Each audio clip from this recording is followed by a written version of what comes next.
Recording is started. Perfect. We're good to go now? Yes, we are, Mr. Chairman. All right, I appreciate everyone's patience for our technical difficulties. I'd like to welcome everyone to our August 12th, 2025 Bethel Planning and Zoning Commission meeting.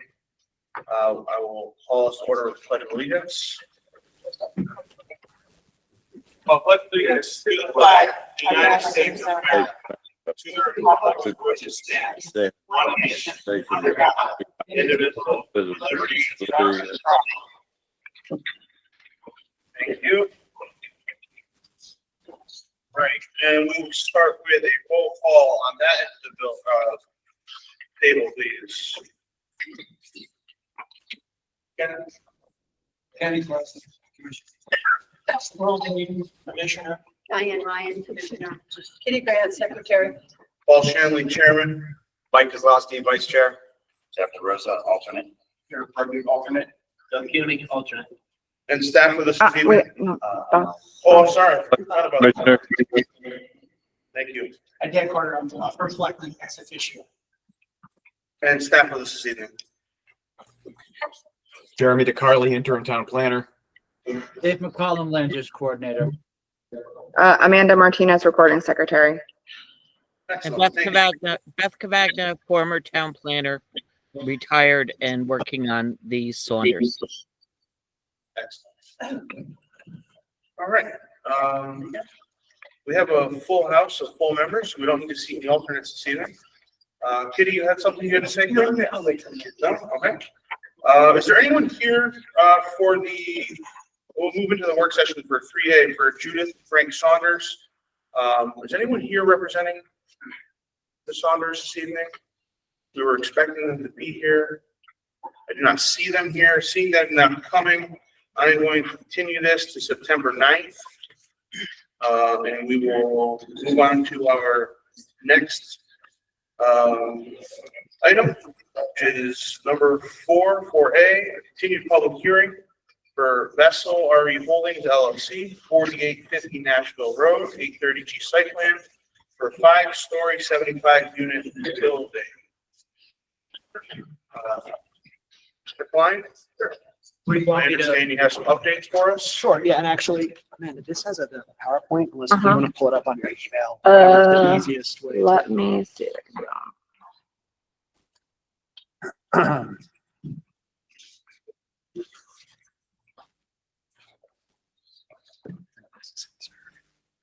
Can I just? Right here? That's it, yeah. Okay. Pull it up. Cool. Okay, let me just share the screen.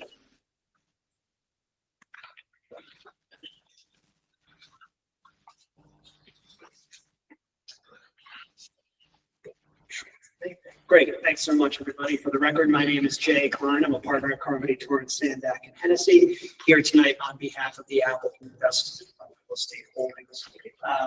Here to continue the public hearing that we started earlier this summer. And in fact, really bring to conclusion a project that we've been working on for the entire season. This application was filed, it was like May 20th or 21st that we filed the application, and something that we've been working on not only on the applicant side, but has been reviewed by town professionals and independent experts employed by the town over the past several months. And we, quite frankly, are really proud of the progress that's been made, not just on the building itself, but on the eventual outcome and the positive results that will be derived from the town and for the folks who will call this property home.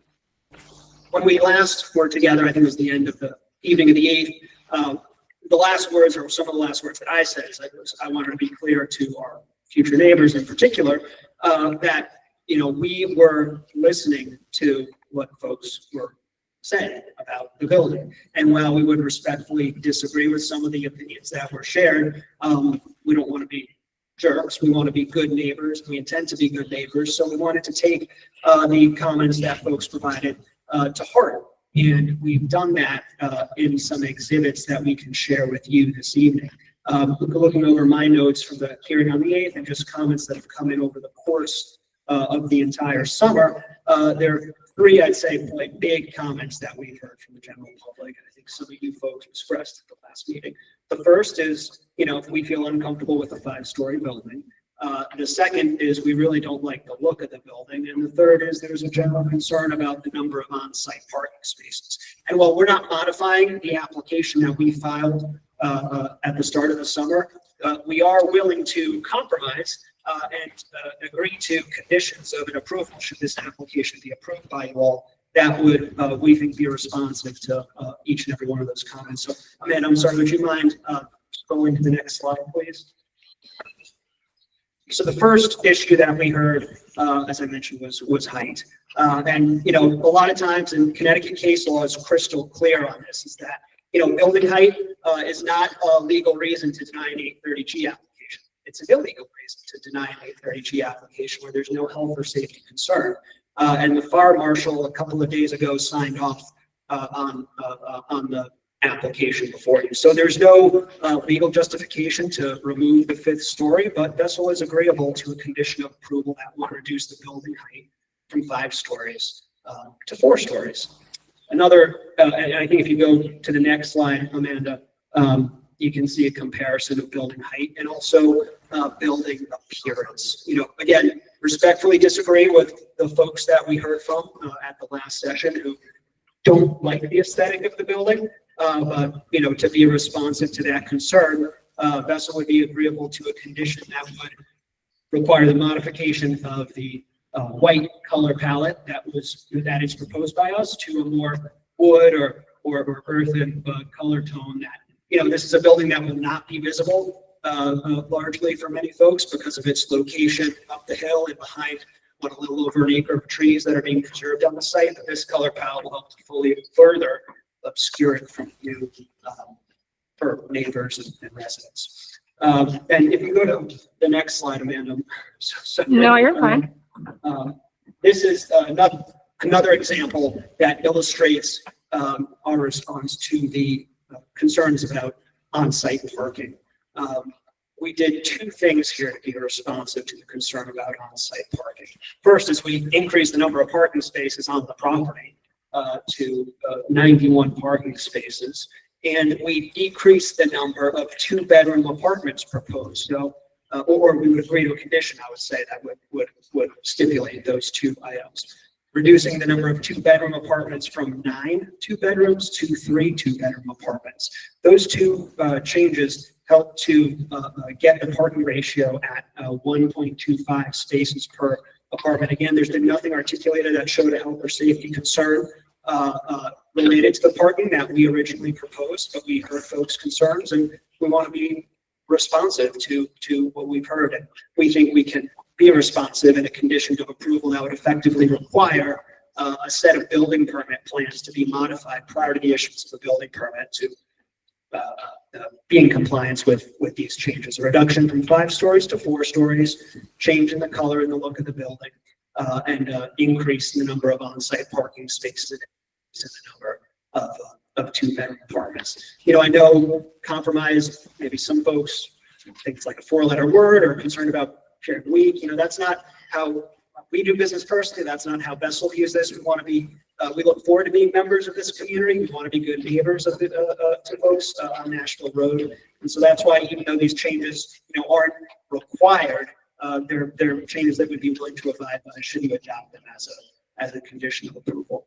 I mentioned earlier that the past several months, this application has been reviewed by a number of departments. And Kevin Soley, our engineer, he couldn't be here in person tonight, but he is one of the folks in the online crowd, and he can speak to some of the municipal reviews and sign-offs that we've obtained since the last time we were all here together. So if it's all right, I'll still be right here, but I'm going to turn things over to Kevin so that he can walk you through the next several slides. So thank you.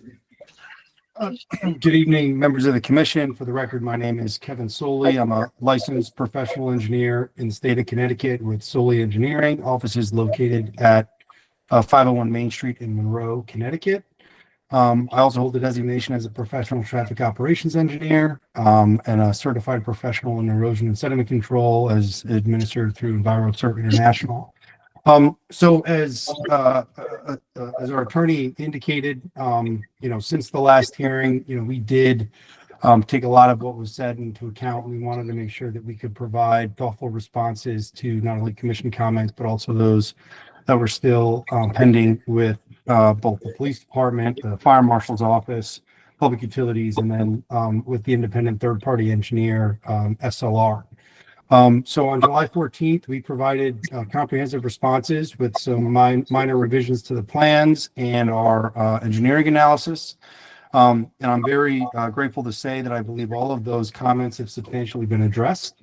There were comments and concerns about the site distance. We provided, that detailed site analysis, site distance analysis, and that was reviewed and accepted with the police commission. The concerns with the fire marshal's office regarding truck turning movements and figures and ensuring that there's adequate room to not only accommodate emergency vehicles, but also box trucks, UPS vans, things like that. Those truck turning movements have been submitted, reviewed, and generally deemed acceptable. And we've even provided for, truck turning figures during construction, which would be the only time we would anticipate a tractor trailer to visit the site as part of the building delivery. We also addressed all of the stormwater concerns and comments raised from Todd Ritchie and SLR regarding the proposed design. And we believe we've addressed those to his concern. And I would point out that at the end of his approval letter or his review letter, he does indicate that we have been responsive to his concerns, and that while there were very minor things that he considered that needed to be potentially cleaned up, those could all be identified and addressed as part of a potential condition of approval if this commission sees fit to move forward with our application. And again, I think what we've been able to do and demonstrate is that the project has been designed in accordance with standard engineering practices, the 2024 Stormwater Quality Manual. We're again able to reduce the rate of runoff from this site for all storm events for up to 38 to 40% from existing conditions. And we do believe that, working with staff and trying to be as responsive as we could be, we do believe that what we have in front of the commission now is an improved from our initial application with the minor tweaks and considerations and changes that we've made. Also, I know there was some, questions or concerns raised about the blasting, and as we've indicated, it was included in our blasting report. Blasting is a very common occurrence that takes place throughout the state every day.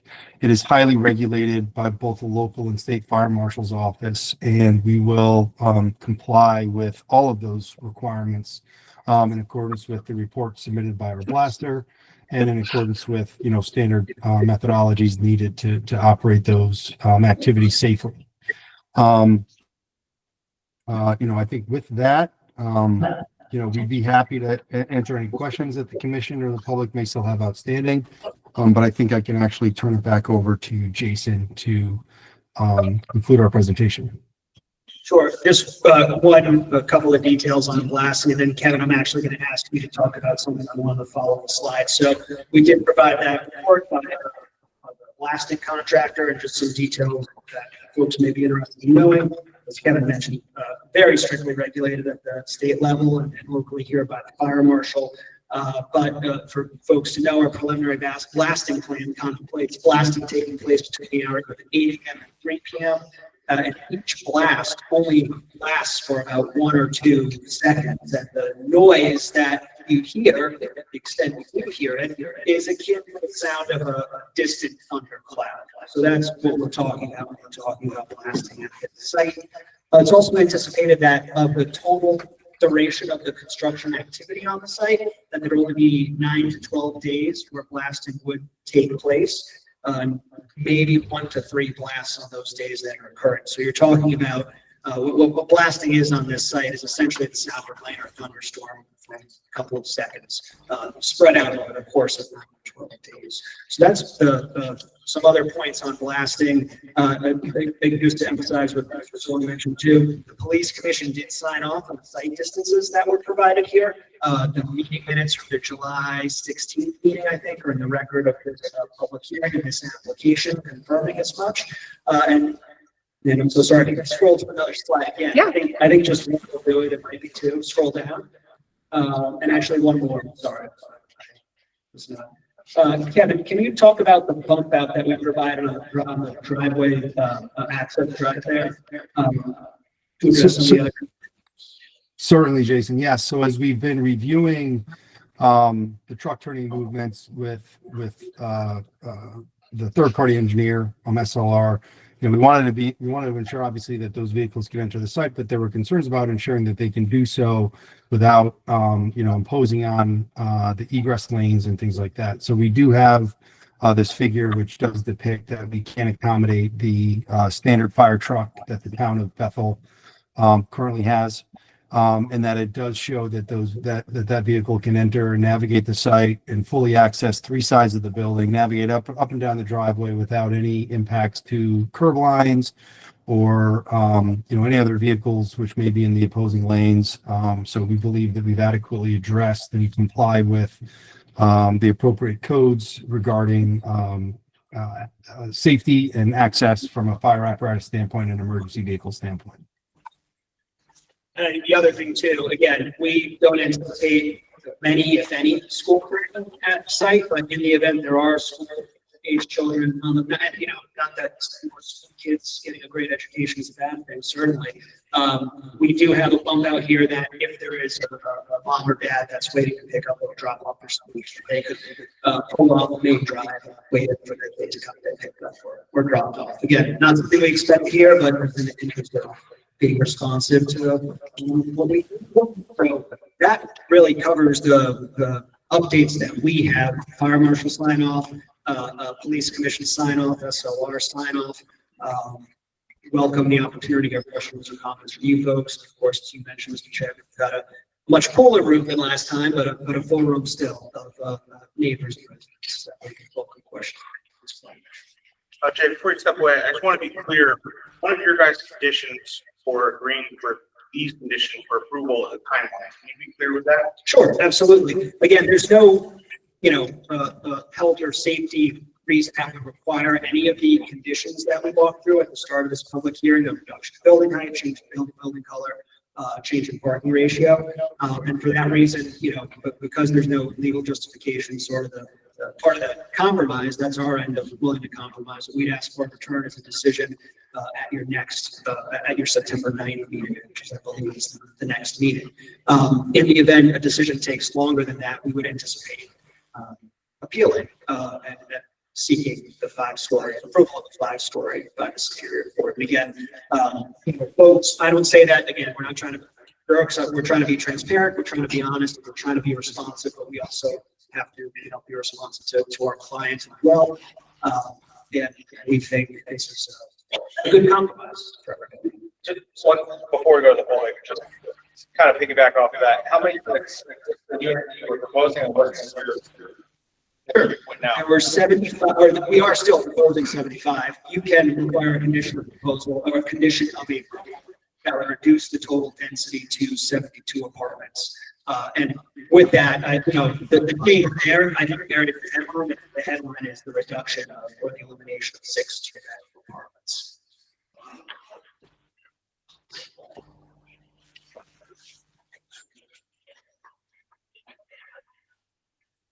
I have a question. Oh, I'm going to get to the public. Did you sign up for public comment? I did. I'll call for it. Jay, if you're all set, I'm going to turn it over to public. You're all okay. So as a reminder, I did ask for everyone to sign up. Is there anyone that'd like to before I start going through the list?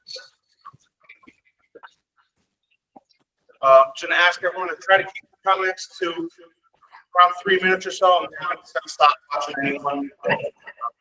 I just try to be respectful of each other's time. Mr. Chairman, before we have a public comment, if I could just do an etiquette thing real quick, for people that are joining us by Google Meet, if you could please mute your microphones when you are not talking, that would help because we're having some reverb on our end. Thank you.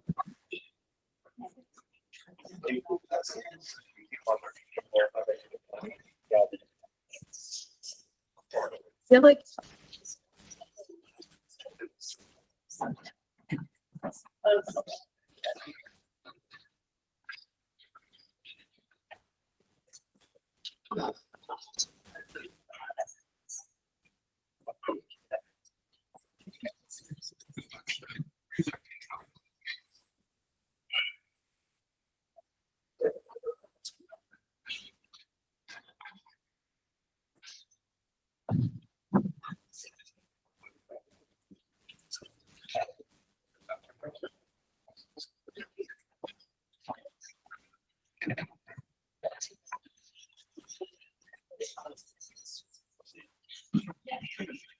Diane, you might need to do that list.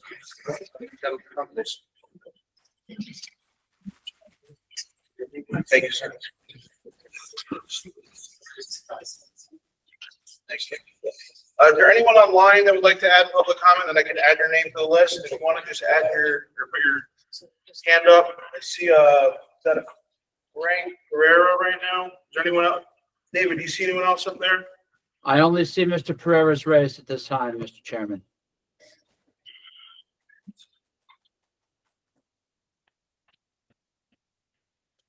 I will say for anyone that is joining us by Google Meet for their first time, there is the raise hand icon at the bottom of the Google Meet toolbar.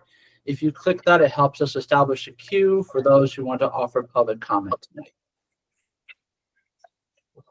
Excellent. All right, thank you. I'm going to ask everyone in person, when I call your name, come up to the microphone. Remember, you are addressing the board, not the applicant. And we'll get through everyone first, and then we'll get to see if we can get some of your questions answered tonight. We'll go from there. Again, I'm asking everyone to keep try to keep your comments to around 3 minutes or so. I'm not going to set a stopwatch. Let's just all be respectful of each other. All right, with that being said, Erica Gilbert, 95 Chestnut Street. You come up and watch the cords on the floor if you're coming from this side of the room. no one wants to. Thank you. Very much for the opportunity to speak. I moved to Bethel 5 years ago from Hamden, which is now a city basically. I picked Bethel because it was beautiful. It was a small town. At Greenwood, you could walk down, there wasn't traffic. It was stunning. In 5 years, I've seen a big change in this town. You can't get down Greenwood starting at 3 o'clock until 6 o'clock. They're throwing buildings up on every kind of forest land, every woodland. It seems like every spot is getting taken. And I know that federal funds, there's a certain number of applicants you have to take for building permits in the town. But my question is, what's the end result for Bethel that you see? Are you going to make it into a Danbury? Is that your end result where it's a city more than a town anymore? When's enough to say, okay, enough? This is too much building. You're losing the aesthetic. You're losing the finesse of Bethel as a whole. When do you say enough? You know, I mean, the answer? Do we not know? No, answers come at the end. Oh, okay, sorry. Oh, no. That's it. No, Thank you. thank you, Erica. I have Glenn Field, 91B Chestnut.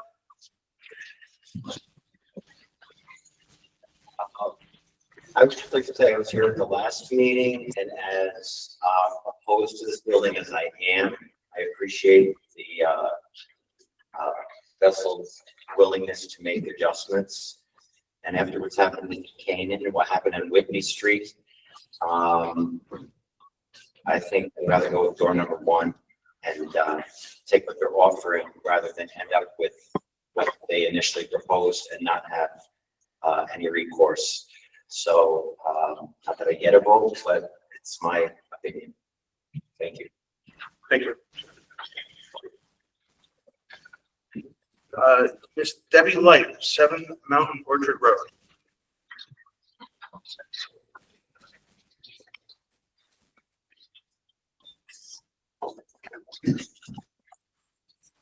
Hi, everybody, it's me again. I have a couple of things I want to address, but first I want to say thank you for listening to what we've said, at least some of it.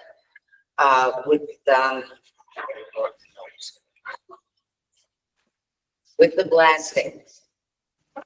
As I lived with what Costa did, I know that the blasting is going to send shockwaves into the ground, and it's going to kill trees that they haven't cut down, but those are going to die slow and become widowmakers. I know this because my hill is full of widowmakers from what Costa did. It's also going to redirect the natural water. And you've got a stream right across the street at 47 Nashville. Where is that water coming from? Some of that is coming from that hill. So the blasting is going to redirect it. It's also going to bring home wildlife, and I know some people don't care. But these animals are going to end up in people's yards, and people are going to be panicked. They're going to be upset.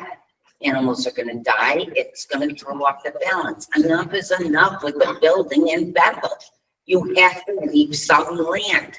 It's important, guys.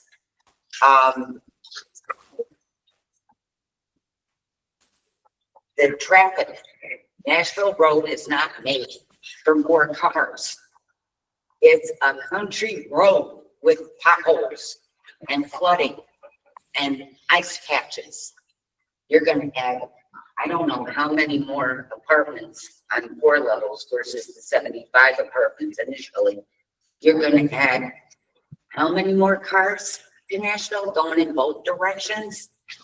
We can't handle it now. If you stop at the stop sign, we're backed up to overload. And this is a safety feature. The trees and the blasting are a safety feature. The wildlife is a safety feature. Also, why did other towns say no to this? Reading said no, and I don't remember the other 2 towns. And has this landlord had complaints in the city? Something to check out, maybe. I mean, Bethel's beautiful. I've been here since 1970. I've watched it grow, and now it's being overtaken. It's losing its charm. I had a business, a bakery and cafe for 8 years here in town. We have wonderful people in this town that deserve to keep it a town and not a city. So I'm done. Thank you for putting up with me.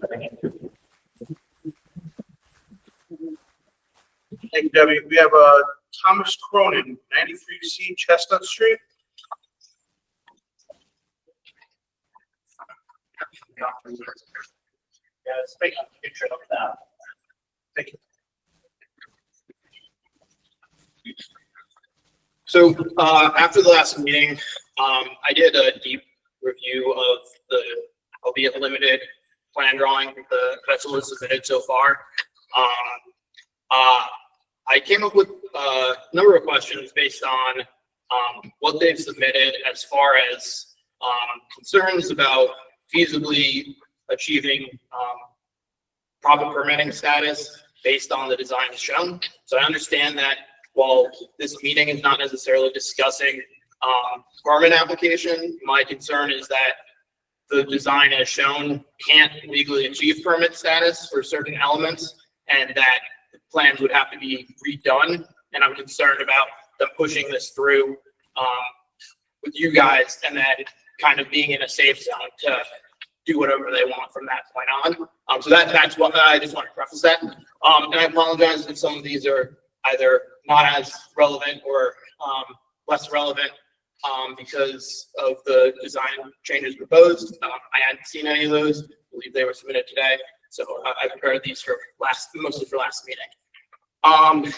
Before I get into the comments I had prepared already, I just want to say if they do go with the design proposed, I would suggest that as I'm at that Chestnut Street condos, we have a similar kind of carve out on the side of the road. Ours is striped for fire lanes. I would suggest that if that's not already part of their proposal, that you make that part of the requirements, especially because that area is not safe for parking. And I believe that that area would be full of parking if it's not properly striped like a fire lane. And you know, like the situation that he proposed, if someone sitting in there to pick up or drop off their kid would be valid for a fire lane. All right. On April 29th, 2025, Bessel withdrew an application for a similar style building in West Hartford. Bessel's message regarding the withdrawal does not appear to state any specific reasons. However, the town cites heavy discussion regarding fire and other life safety issues. Further description of the rationale cites potential issues with materials used and limitations with the proposed construction style. Can Bessel explain the reason, or can the board, the committee, speak toward the reason or request the applicant give reasoning behind their withdrawal in West Hartford?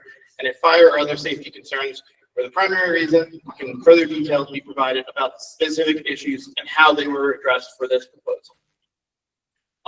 In the fire safety letter provided by Mr. Versteeg, he cites approval based on review of construction materials and fire protection and life safety systems. If these details are available, why were they not provided for public review? If they are not available, how is the fire consultant able to make these claims that they meet requirements for fire safety? Claims were made regarding the wall paneling being essentially fireproof. However, many materials that have actual fireproof ratings are not safe for domestic use. Materials that are safe for domestic use have a given fire rating. We've seen no such documentation. Typically, if they're using a material, like they suggest that it's either novel or rarely used, it'd be typical to provide some kind of specification or cut sheet on this material. Has the committee seen any of this? And if not, can they request that? The means of egress for the proposed electrical room does not appear to meet NFPA 70, the NEC 110.26.2, which dictate when an electrical room will require a second means of egress. Installation will meet at least one of the relevant criteria, a minimum of 1200 amp service. It does not appear to meet the mitigation criteria of an unimpeded means of egress to a specific working space. Did the assessment of fire safety consider this, and will the room be able to accommodate an additional exit that would be required by this code? International Building Code 902 indicates that the current mechanical room is not suitable for sprinkler system riser and the applicable fire pump. Where is the riser plan to be installed, and how will access and clearances be appropriately achieved? While it's understood that the construction of the building itself is not required to conform to local zoning restrictions, are there any requirements to conform or attempt to conform with operational restrictions based on zoned areas, such as noise limits at property lines? If there are no requirements to adhere to these standards, which standards would be used? Has the applicant done any coordination with local utilities such as Eversource, water utilities, or other to confirm that they have adequate availability in the region? I know that multiple utilities have cited that they do not have the capacity to extend capacity. They do not have the capacity to extend service further for the area. Has this been checked into? A vessel application was denied in Newtown on the basis that the water utility could not accommodate the building. It has been reported that Vessel is pursuing legal action to oppose this decision. Can these details be confirmed as true? And if so, has Vessel indicated to the board of the commission that it views access to potable water as not essential for life and health safety? the water utility that denied their will serve letter also services a portion of Bethel, and they may, as the conditions would still be relevant for this building, they may oppose a will serve letter for this building as well. How will that be considered? Bethel in their advertising documentation indicates that their entire building will be solar powered, and that all power will be derived by solar panels on the rooftops. Are these planned for the rooftop on this building? If they are, why are they not shown in the plans? And if they are, has coordination been done with Eversource to confirm that these can be installed? Eversource's distributed generation hosting map shows 0 capacity on this feed. What equipment is planned for the roof? How will the roof be accessed when equipment needs maintenance, repair, or replacement? As this is a residential zone, high-rise lifting equipment typically would require a permit for any work done on a roof of that nature. Again, this might not be as relevant with the reduced size of the roof, but the plans show limited access to the roof. Will they be required to get a permit, as they're not necessarily required to conform to the zone requirements? How will that be handled? Partly by the town, and how will they be expected to handle it? I apologize if I'm going over. I feel that a lot of these are relevant questions.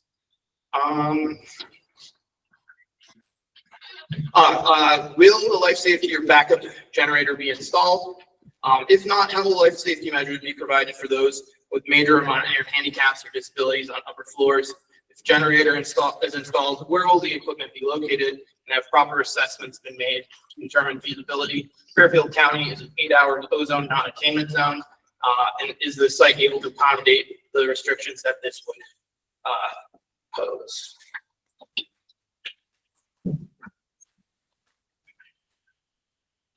The intersection of Nashville and South Street, and the intersections of Nashville and Chestnut, which have been discussed significantly in the previous meeting, were not included in the traffic study, despite being less than a quarter mile away from the entrance to the site. Why were these intersections omitted, and why was the intersection that was chosen an intersection that currently does not exist? It shows the driveway of the proposed plan intersecting with Nashville as the intersection of note. If they were not required to include this in their study based on standard conditions, can they provide any level of certainty that these intersections will not be affected by the additional traffic increase? Additionally, the intersection between Chestnut Street and Greenwood is just past that. It's a major intersection between two major roads. Is there any consideration for the impact it will have on that intersection as well, especially since the rework of the signaling that was done approximately 2 years ago has made that intersection far less traversable? Is there any plan to place a limit on unauthorized parking for people who are not residents or not authorized visitors? If an unauthorized vehicle parks in a space, how will their vehicle be dealt with? Is the lot properly sized to handle towing from any given spot? And have updated state towing laws been considered with respect to keeping the lot free from unauthorized access?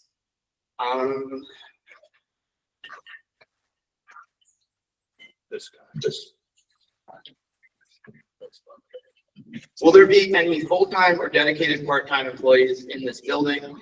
With the exception of the spaces marked janitor's closet, no space appears to be available that is dedicated to employees, including office space, break space, or bathrooms. There are employees on site. What is the expectation for workspace and other requirements to meet employee needs conform to labor laws? There are no employees expected to be on site. How will things such as leasing, site control, security, cleaning, maintenance, and repair be handled?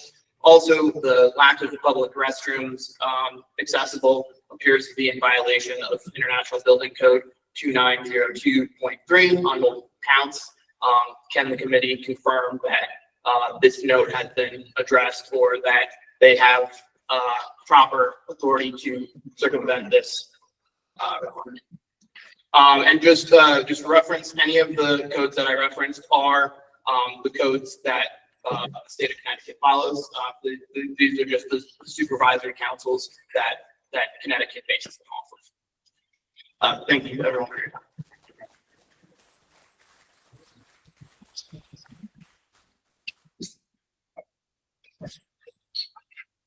Thank you. We have Miss Penny Kessler, Point Spring Hill Lane.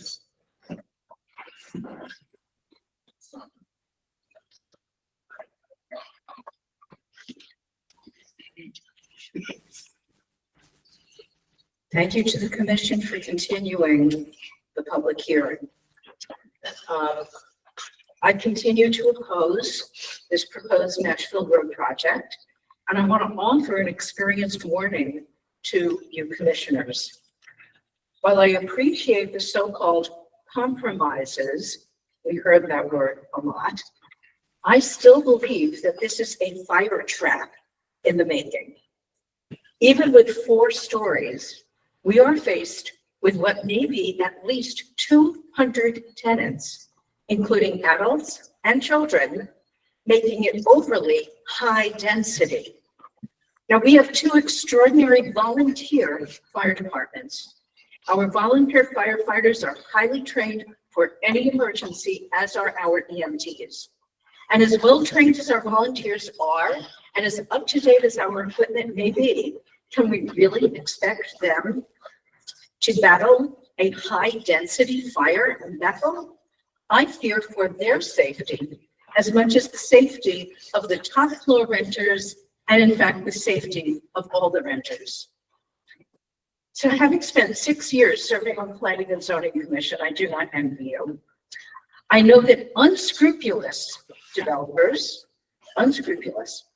promise the world and deliver heavens. This commission was often told and often believed that developers were planning on something, only to find out later that planning meant exactly that, a plan, not a certainty. We saw it in the Route 6 corridor and even in some of our downtown projects. And those were the local developers.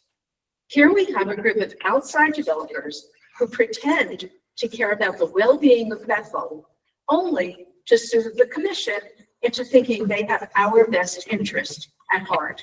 No, they don't. They know nothing about the infrastructure of our town or the needs of our school system. Dr. Carver told me a few years ago that 1-bedroom apartments are prime rentals for families with children. And please, don't let them insult us with suggestions that Bethel will be a Bethel neighbor. As I understand it, Bethel will be an absentee landlord. That is not a neighbor. And please don't be cowed by threats of, if you deny, we will. I urge the commission to deny the project on the grounds of health and safety. During my tenure, I voted no on several 8-30G proposals because I believed that there were health and safety concerns, only to be outvoted. I may have been in the minority, but at least I represented our townspeople to the best of my ability. You can do the same. Our firefighters, Bethelites, all of us deserve better than this. Thank you.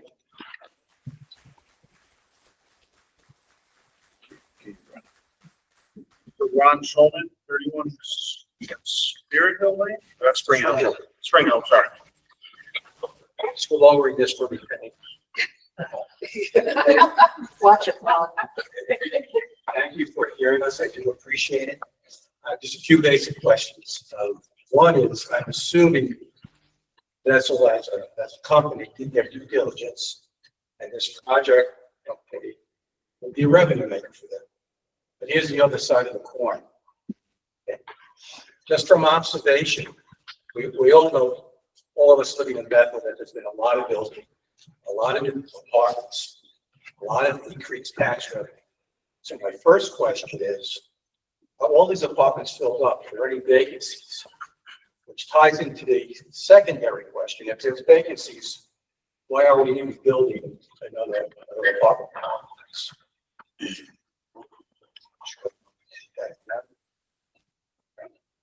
And my second question is, and this may sound a little funny, but maybe there's other locations that we compromise where we can have this apartment complex in an area that's maybe somewhat still more industrial at this point. Okay, not in the country, not in this rubble. We have all these issues that we've heard from our previous deadlines. So maybe there's another spot if we compromise where this building would fit in better, maybe a little more an old industrial facility, something like that. So those are my two questions, and I appreciate your time. Thank you. Thank you. Jim Birch, 56 Nashville. Brought some photos to show. Sadly, I didn't put them on photo paper. This is my yard in Nashville Road 1 year ago. Thank you. So I wanted to address a couple of safety concerns in my mind, living downhill below this project, where, as those photos will show, we have water issue. And it was stated last meeting that our pipes are inadequate, they're old, they're rusty. And I can tell you from those photos, and these photos are the day after the rain started, I literally had rapids coming off my lawn, water coming both sides of my house. The water in the backyard is a foot deep. And that is all because of a project, I think of it up the road, it's actually south of me. There's a condo unit 2 houses away or a house away. And then there's what was supposed to be reasonable income, reasonable rent housing on those multiple units, where whatever they did with the ponds, the holding ponds that were there, I now get flooded out. And the water is coming, it's going north, but it's coming from up the street, as I think of it, as up the street. And it's also coming down from the woods into my backyard. So I'm getting hit from 2 different directions. Those photos were a year ago, but those are not the only time that I have been flooded out. And I'm concerned that you build a parking lot this size, and I thought I heard you say we've reduced the water coming down by 38 to 40%. Where's the rest of it going to go? It's going to go down the hill and come into my yard. So am I going to have water in my yard continually where I can't even get out and do what I want to do in my own yard? That's what I'm anticipating from what they're talking about. So because there's water on the road, and I came home late at night, the night it was raining, and hit a puddle on the road, which I couldn't see. And it was just amazing that I was able to hold control of the vehicle. Because there was at least 5 inches of water on Nashville Road that night. The photos, the rain has stopped by the time I took those photos, so there's less water, but our drainage could not handle it. The water comes down the road from the south to the north, goes through the pond at the condos just up from me, goes underground, and joins in fact, I understand that that's a town system. That whole thing is town. Goes across my neighbor's driveway and then out to the road. The system cannot handle that kind of water. And it flooding me out, going out on the road. A truck came down the road. It's amazing that he held control of his vehicle. He did not slow down. Which brings me to the traffic situation. And today's a great example. I went 1 o'clock, 1:30, whatever, to go handle water at my friend's house. A truck was trying to come from South Street onto Nashville. He had to jockey because he couldn't make that turn. Right behind him was a tractor trailer. Right behind the tractor trailer were 2 more street trucks. We have too much traffic.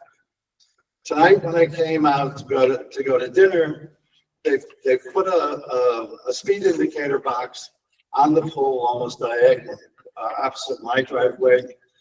And I looked in my mirror with the cars that went by that were going south, and the thing was blinking. Obviously, they're going too fast. The second car, panel truck, put his brakes on, and still the sign was flashing. The traffic goes too fast. We do not have a safety situation now. How are we going to have a safety situation when you add 91 more cars? It ain't going to happen. That is not a good thing. The speed is a big problem, even with the sign, and that only indicates people going south, those going north, even the FedEx truck. I mean, they're going to kill somebody. Is that safety? That's not safety. So the trucks have to go that way because Reading killed the Route 53 bridge. So now we have to have the trucks on Nashville Road. I sort of accept that, but I'm not accepting that we're going to put 91 more cars coming and going in a situation that already is bad. I try to back out of my driveway at certain commuter times, can't do it. Tonight, somebody stopped, flashed the lights to let me out. That was very nice. Normally, I back out of my driveway. By the time I go forward to go down south of Nashville, the cars that I can't see are on my ass. Excuse my French. So speed is a problem. The amount of traffic is a problem, not all the time, but much of the day, there is a lot of traffic. And now we have the Peter Pan buses because the railroad is tied up. All of that is already creating an unsafe situation on Nashville. I think they said one of the advantages of this building on the hill is close to town.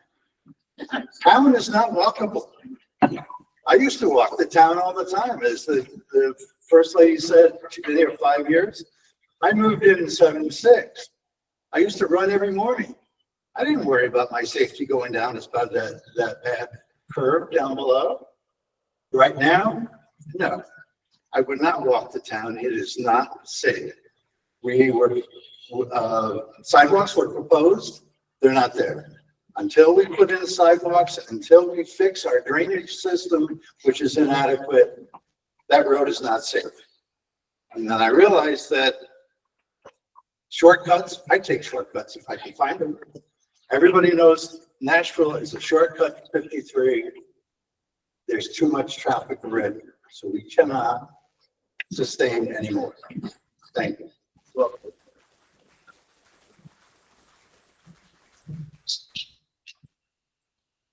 Tia Murphy, 37th Linda Lane.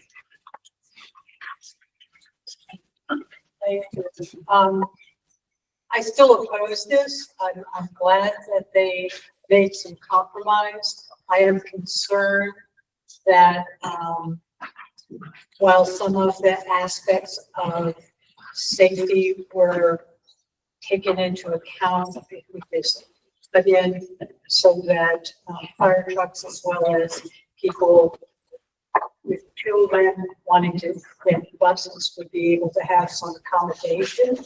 I still think that given that particular road, the way it's built and the line of sight, makes it very, very difficult. Plus the fact that if children want to catch, well, they'll catch the bus, would have to walk down that hill. It is a very steep grade, and it's one thing to be able to do that when the weather is good, but when the weather is bad, that's going to be quite a concern. I'm glad that they listened to some of the issues of aesthetics, but I think the wrong aspect of aesthetics was taken into account. I think the whiteness of the building was stark against the horizon, and making it brown is a brownish tan is a good beginning to camouflage it a little bit better. However, I think the aesthetics is more because of the more traditional nature of most buildings in town versus this, which is a very modern, contemporary shape and aspect to the building. I think that's what the concern was, not necessarily color of the building, although I have things that we don't have this glowing white thing. Because I am assuming that we've been put between literally a rock and a hard place. I don't think there's enough issue of safety and health that is going to prevent this from being approved, much to my dismay. But I do think that I appreciate the hearing. I think we're going to wind up with this monstrosity. 4 stories instead of 5 stories. Okay.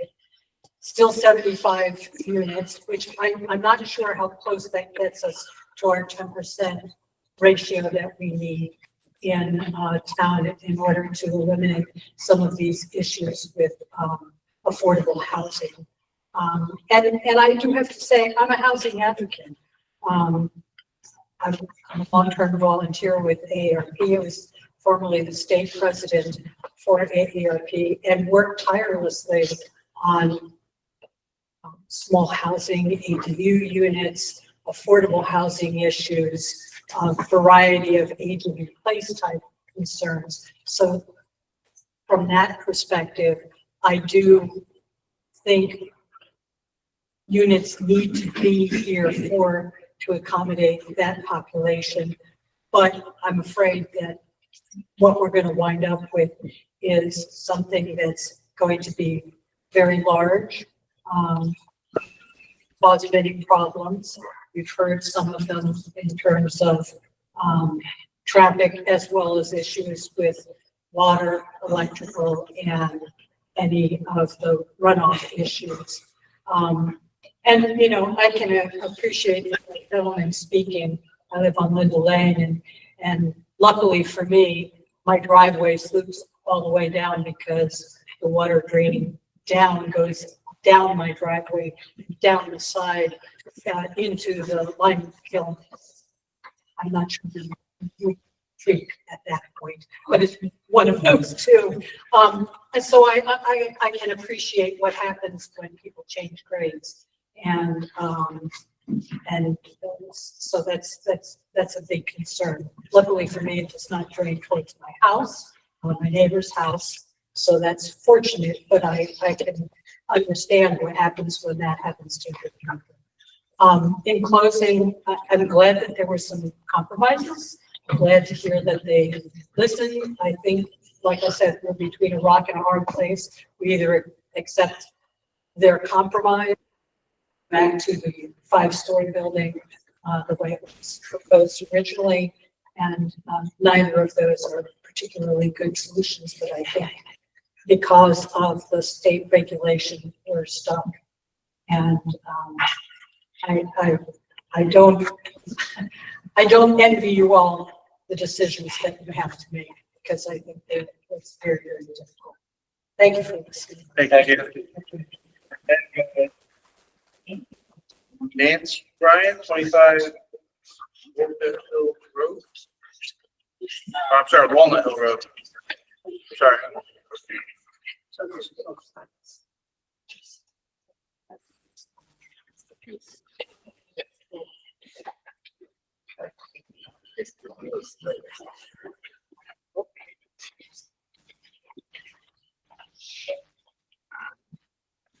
Thank you for allowing us all to speak. I know it's what we have to do, but I'm glad that we continue the public hearing. A couple of things that I wanted to point out.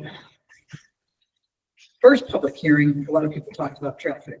We're getting a lot of good comments tonight and questions about traffic. I know that there was a traffic study done, yet in a lot of the concerns that were expressed at the last meeting and in this one too, we haven't really gotten any answers about that traffic study and the kind of traffic that we all see happening on Nashville. And again, as a cut through, not just with those of us on our way to 53, trucks, because the trucks can't fit under that trestle. I know they can't stop it, but that's a concern. One of the earlier people commented about the amount of changes they've seen in Bethel over the 5 years that they've lived here. And the changes I've seen in the 71 years I've lived here, significant. Yet the past couple of years, 830G has brought buildings to places that they shouldn't be. And I know you're kind of stuck with it. There have been a few times when you've said no, you get sued. I think the state should be the one that's paying the legal fees and not the town, because it's a state statute and we're stuck with it. Yet, while I appreciate the applicants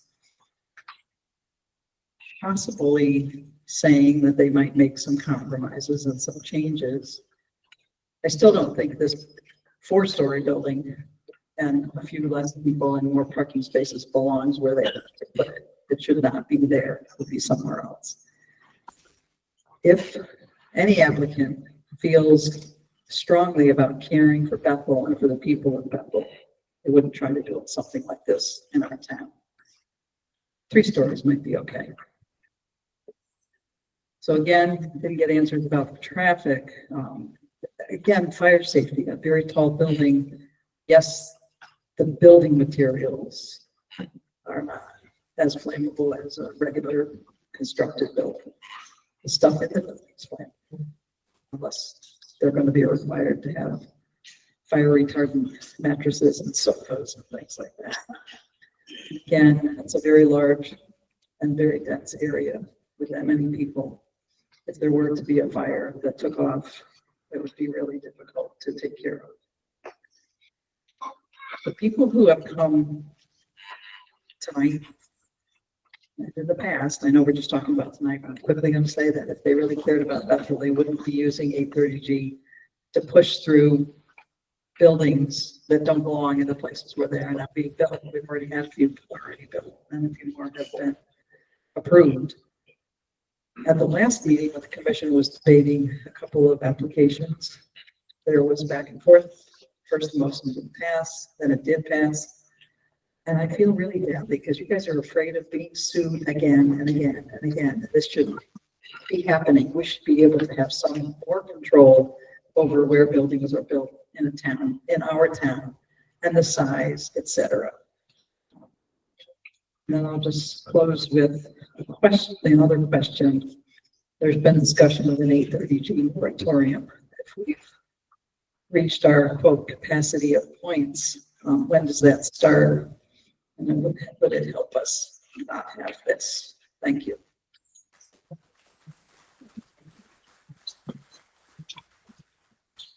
Robert Essick, is that right?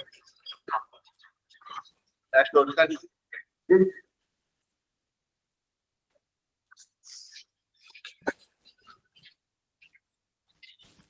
All right, thank you to everybody on the committee.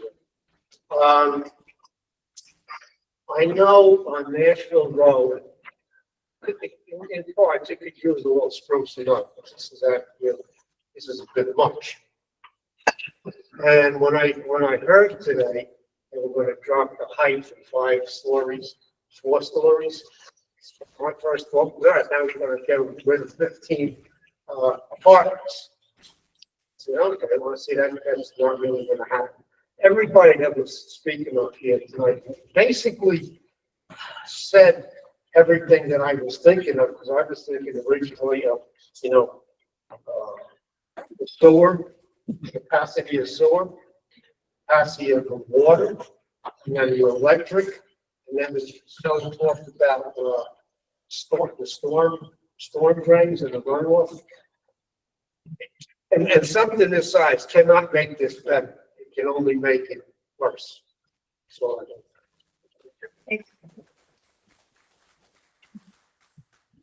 Peter. 8 Grand Street.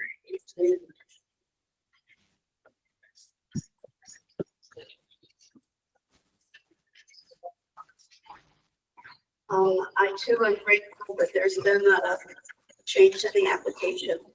but it's still going to be 75 or 72 units. So I don't think that that change is going to impact the number of cars significantly. I looked at the DOT website and the traffic study that was done in 2022. They're supposed to do one every 3 years. So the state is due to perform an account at those two locations on Greenwood and down by Turkey Plain. Probably can't fit it into this, but I've yet to see a traffic study submitted by an applicant that says that there's a significant impact on traffic. The proposal from the Traffic Engineer Institute, where they're giving a proposed number of additional cars, is based on the moderate height mid-rise. But does it differentiate between, oh, and it's also not near mass transit, but does it differentiate between a mid-rise building with 75 units versus a mid-rise building with 30 units versus a mid-rise building with 100 units? So, you know, it's nice to have a projection, but is it an authentic projection? That's it. Thank you. Just at 2 Ridgedale Road.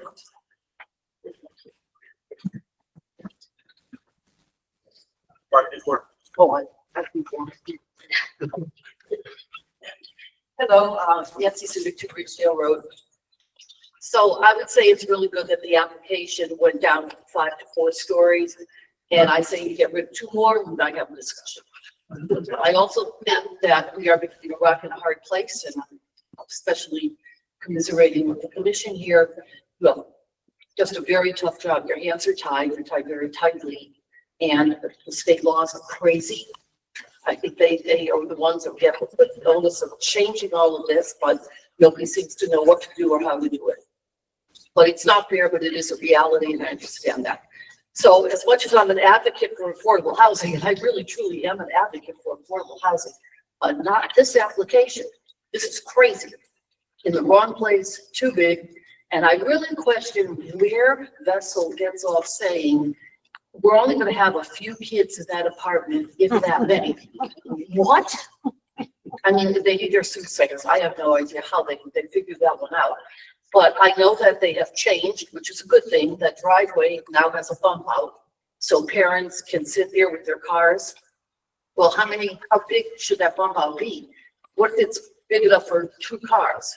But what if there are 15 cars that have to wait for your kids? What the heck are you going to do with a 2-lane driveway? I just can't quite understand how that's going to work. And nobody can wait on Nashville Road. That would be just an accident waiting to happen, obviously. So I have that question, and that is a safety concern. That's a safety concern. That's something you could hang your hat on that and say, this is a safety concern, but you really need to get your ducks in a row. You really need to have proof of this, because we've seen in the past, Taylor Avenue or whatever, Taylor Street, whatever, what's that last one?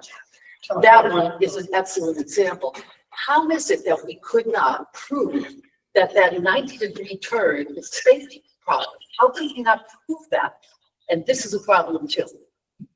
And I say it has to be proved, and this commission has to do its homework, even more, and do your homework. And I like all of that, so it kills me that you're in this position. But this is a wrong proposal for the wrong place, not to mention it's ugly, but that is neither here nor there. Then I have one other thing that's really a black and white issue, and I think Vessel can probably answer this for us. Did I hear him say, or was it because the microphones were kind of doing screwy things at the time? Did he say that fire trucks can access 3 sides of this building? I thought I heard that. So that's a question that I'd like to answer. Thank you.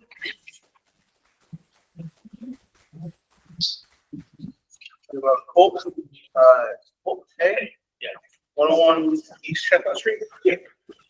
I've only been a resident in Bethel for 4 years or so, and I really didn't expect to like have anything to say today. But after the compromise proposal that he pitched, I guess my only comment on that would be, if you guys do accept the 4-story compromise, keep the amount of 2-bedroom units. You know, the whole idea is to attract working class people like me, my age. You know, we want 2-bedroom apartments, right? And just to play devil's advocate for all the people that are saying like, you know, there's going to be 100 kids here. It's almost all 1-bedroom units. Where are kids going to sleep? I mean, there's only, right now with the compromise proposal, there's only, I think, 9 2-bedroom units. So that's only 9 units that would potentially have kids, just saying. So if anything, I would say add more 2-bedroom units. I know it's going to hurt the bottom line, but you know, if you guys do accept the proposal, I would just ask that either, you know, maintain the amount of 2-bedroom units. Otherwise, I think there's a lot of other good points that have been brought up. If there's no other reason to deny, so that's all I got. I think Cole. Yeah. Nico Jordan, 22 Wolfits.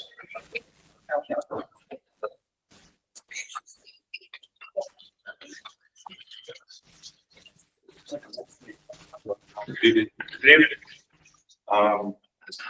Thanks for having me on tonight. I'd like to focus on the environmental and ecological impact of the proposed development.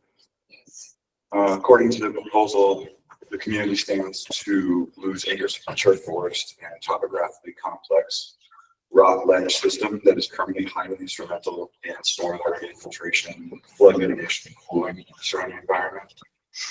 We currently have flooding issues due to high intensity, long duration rain events, and inadequate stormwater conveyance at the intersection of Chestnut Ridge Road and Nashville. This development will only add to this major safety concern. In addition, the ecology and wildlife on site will be destroyed by clear cutting the forest, blasting and breaking rock, and replacing this with impervious surfaces of flat metal roofs and pavement and key radiating surfaces. Impervious concrete, asphalt, and metal surfaces lead to excessive environmental heat and thermal radiation as the heat island effect. It's a big problem in urban development. I think we're suburban, it's quickly becoming urban as well. This is a health and safety concern for the community, but very important, I believe. The applicant says they want to be good to the neighbors and the residents. But my question is, for them, what green infrastructure and low impact development techniques are to be employed to offset and remedy this unacceptable loss and net detriment to the community? Right now, on the site plans, they proposed 4 shade trees. That's only 2 parking lot to the south and 2 over the parts of the driveway, which is better than nothing. It's highly insufficient to address these deficiencies and risks to our health that we're facing. Shade of a tree can cool the air beneath about 25%. It's real. We know it forgotten because big trees are everywhere. Without them, nothing can live. So what's happening with the roof? Speaking of low development techniques, I see no plans for a green roof. I seriously implore the developer to explore this option for their own residents and to cool the building. Looking for any sort of things we can get for free, basically, from nature. If you put grass and gardens on the street, it's happening all over New York City. It's basically mandated there at this point for New York development because it should be here. And that will reduce heating or cooling costs in summer, and it will help with stormwater infiltration and retention at the source of impact on the impervious surfaces that metal roof. And rain gardens, I've seen rain gardens closed in this, which we got every day instead of overloading the stormwater management system. You look at Knott Hill Brewery, for example, go look on their roadside of the beer garden, their parking area, and they had a very skillfully designed stormwater management system, which includes landscaping. This is being done. It's a major low impact development technique. I don't see employed or talking about here, which we should have. Solar, if you're not going to do anything with the roof, what's going on? If you're not going to make it green, if you don't want to do that, fine. Solar panels, let's talk sustainability. Let's talk somehow offsetting the costs of this for the impact. Don't say anything about that. And even with shade or parking areas, yeah, 4 trees not going to do it. And yeah, how will the developer replace the forest and ecological resources lost, and or invest in open space for the community, which includes those living in the proposed development, 75 units. How many residents? 100 people, 80 something parking spots, 2 people, 2 bedrooms. So nobody, where are they going to hang out? Where are they going to stay sane, cool? Not at home, maybe in the air conditioning. So this is huge, like fees in lieu of their open space. They're destroying them outside. Okay, we lose that. We're gone. That's gone. The community bears those trees, right?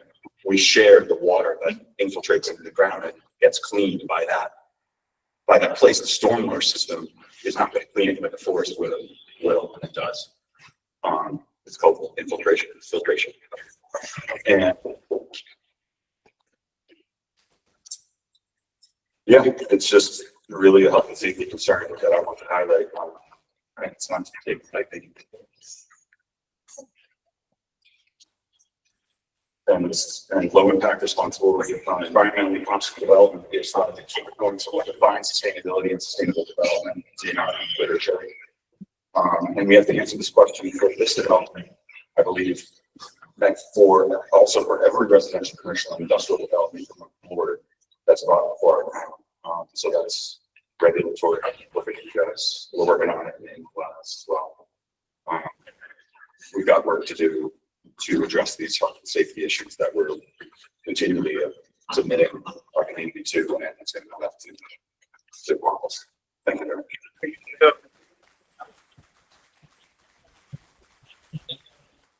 Nancy Gupardi, 11 South Street.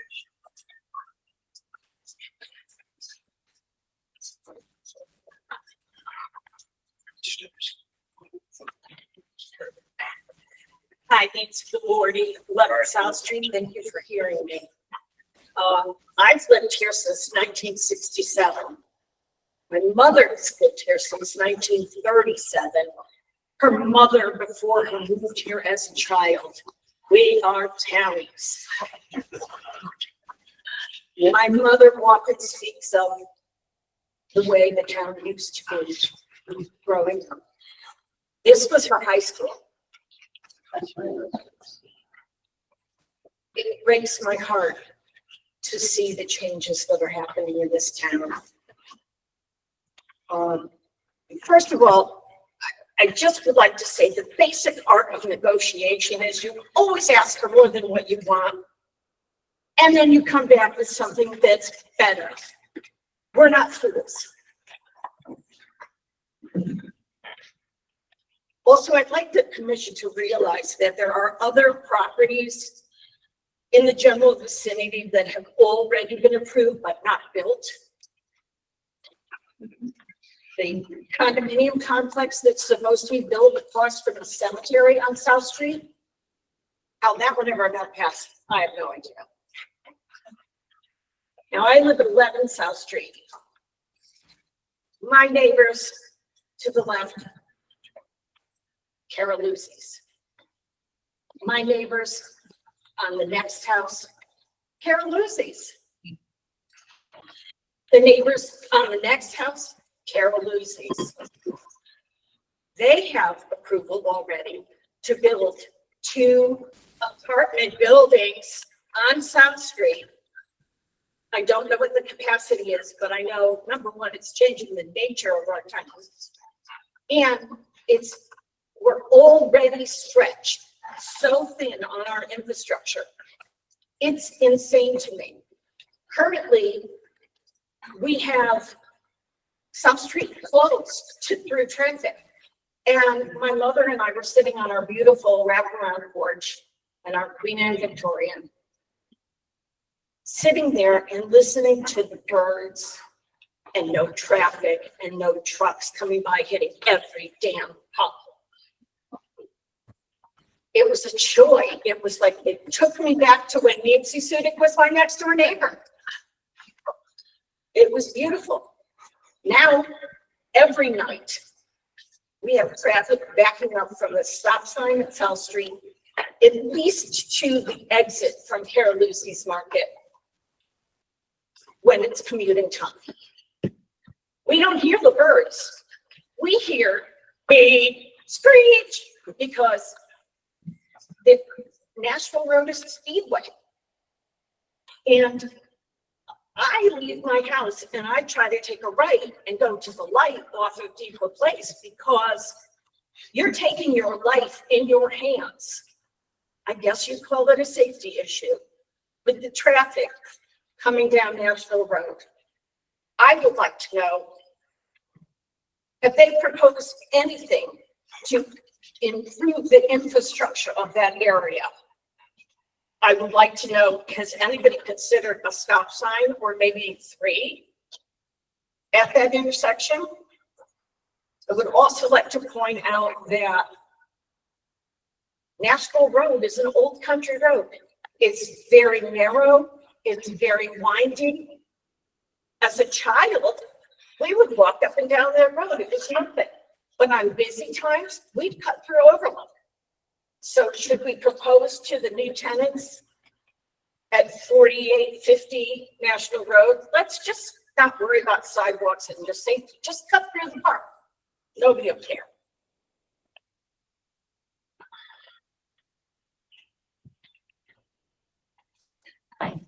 Just making sure I have everything I want to say.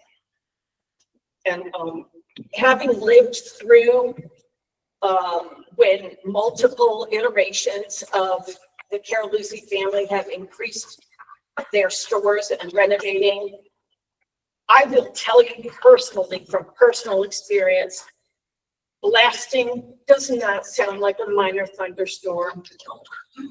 It does not. And it also messes with the buildings in the area. We had a lovely swimming pool that we used and had to take down because the blasting created a weakness in the wall in our personal infrastructure.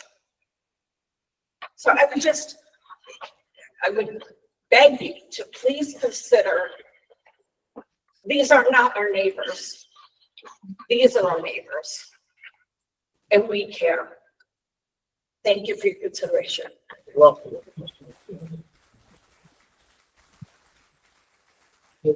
Sutton, 70 Wolfits.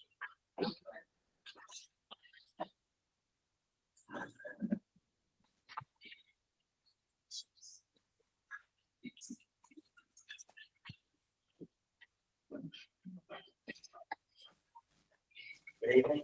Couple questions the lady already answered or asked it.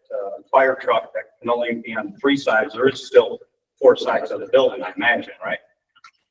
And if they go down from 5 stories to 4 and kept as many or almost as many units, is now the building wider? And what about the rest of the property? Are they saying that this is the only one they're going to ever put up with the rest of the property being preserved? I mean, they have never even asked anything to address that question. I grew up on Nashville Road. I owned 48 in 1987 and sold it in 2014. Those drains have never worked, even when I was a kid at 46. Those drains do not work and have never worked. And believe me, we've had nothing but water in our garage, me and my wife. Also, a couple things. Is the outfit like kind of threatening the town if they don't go along with this project? That they'll just go back to the original process and say, this is what we're going to do? I mean, it's like we're being a bully. You know, I have to say, I was president of a union for 32 years. Sometimes you have to take people on. You either win or you lose, but you have to win. mean, what are we doing with this town? Both of my parents are Bethel natives. My wife's father owned a hardware store, Bethel native. We've seen the changes in the town. The 830G is killing the town. But sometimes you have to say enough is enough and let's take the chance and beat them. That's everything I have.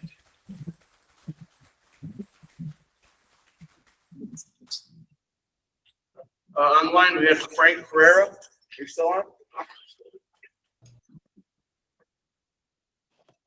Yes, I am.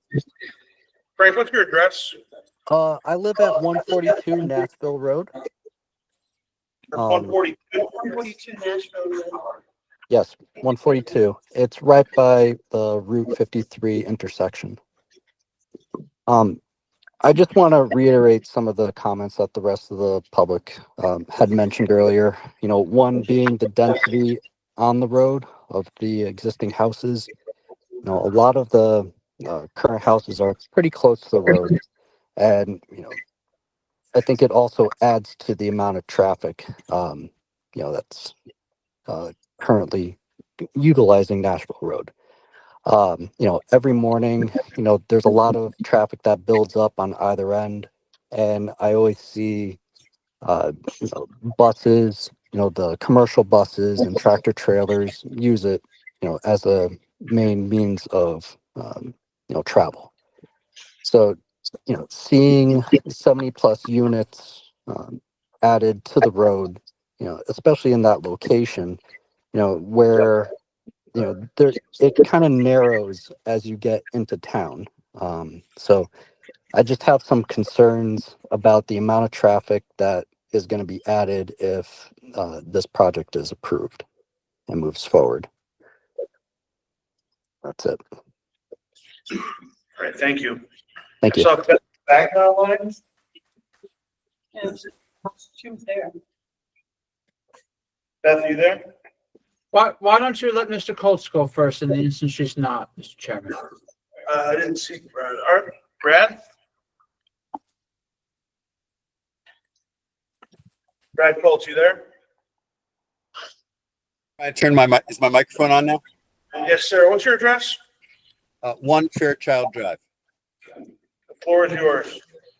All right. I've just got a couple of real quick questions to ask you folks to think about. But before I do, I just want to say thank you for all the time that the commission has put in on this project. I know how painful it's been to cover it, so I can only imagine how painful it's been for you folks to sit through it and deal with it. My first question, that it's basically what other people have raised, but how the heck is fire truck access to only 3 sides of this building not a major safety issue? How is that even possible? I would also ask how only one entrance and egress point for this property is not a major safety issue, both for getting emergency vehicles in and for just regular traffic flow. I'm going to ask, how is it that the traffic study didn't include what are sure to be at least 185 deliveries per week, using nationally established averages per household for apartment buildings with this density? And I recalculated it using the 72 units from the 75. So it seems to me there's going to be a tremendous amount of traffic that hasn't even been considered in terms of deliveries in and out of this location. Does anybody think that the parking spaces that have been allocated are enough? There are likely to be at any given time 175 cars for the 72 units and visitors to those units for residents and others to the property. And again, with one road entrance in and out, how is this even possibly safe? I'm also going to just leave the commission with this thought. I would ask that you please consider denying this application. I think the threat that was made at the beginning of this is outrageous. And I will be candid that no matter what the legal costs are to spend this and defend it, even if we believe we will ultimately lose it, it is worth it to the town to delay this for 2 or 3 years to fight back. It's critical to the community. We've got to start drawing a line if developers are going to come into our town and do things like this, they have to understand that we're going to fight back, and it's going to cost them hundreds of thousands of dollars more than they think it is when they waltz in here with an absolutely horrible plan like this. And I know that it's a lot of money, and I know it's a lot of effort for the town, and I know that we may in fact ultimately lose, but it's still worth a fight to do that. And I strongly urge you to please consider it for the health of the whole town. All right, thank you for my 2 cents. Thank you very much. Thank you. Dave, you see anyone else online with their hand raised? I think I saw Beth actually leave the meeting. I do not see any hands raised at this time, Mr. Chairman. Okay.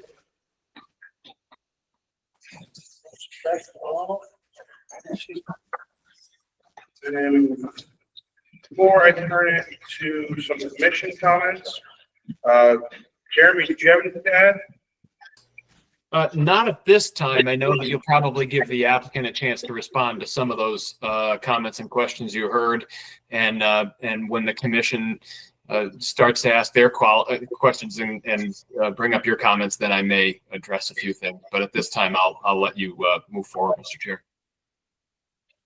Okay, well, I'm gonna turn it back over to Jay. I'm sure you have some responses on a lot of these points that were brought up. Jay, one thing that I didn't hear about that I was concerned, we talked about 3 houses that were gonna get hooked up to public water. Have you identified those houses? And do those houses, have they consented to this? Do they know?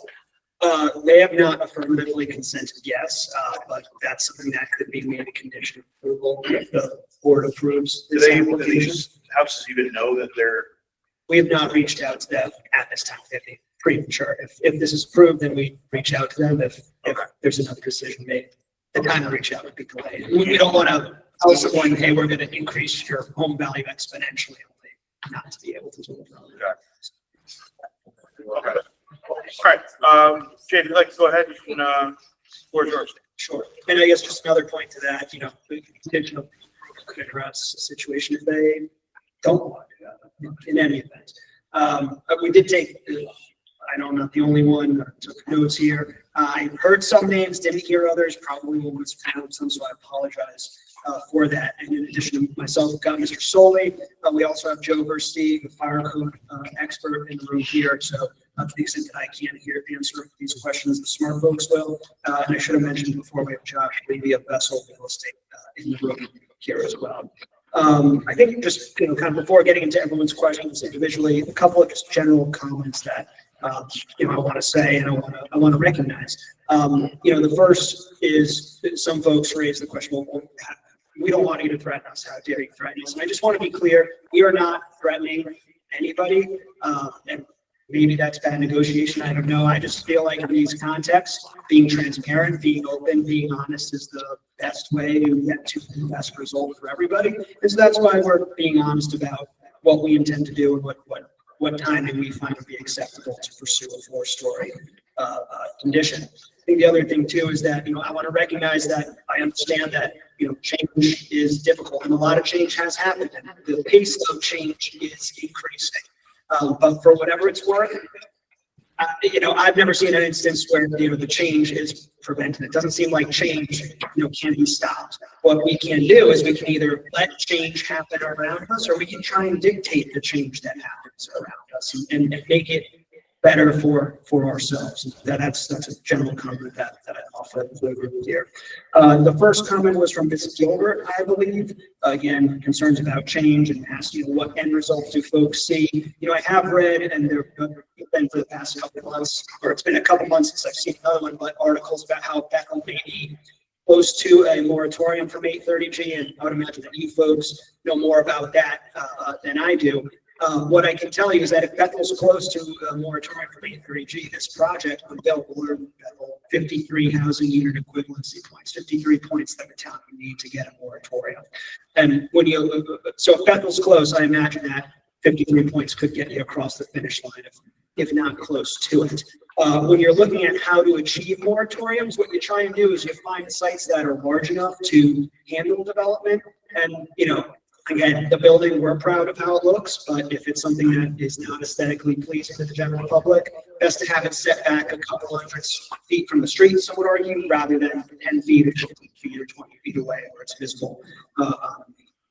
So the question is, well, what is the end result? The end result could be a moratorium from 830G that's brought about in part by this project.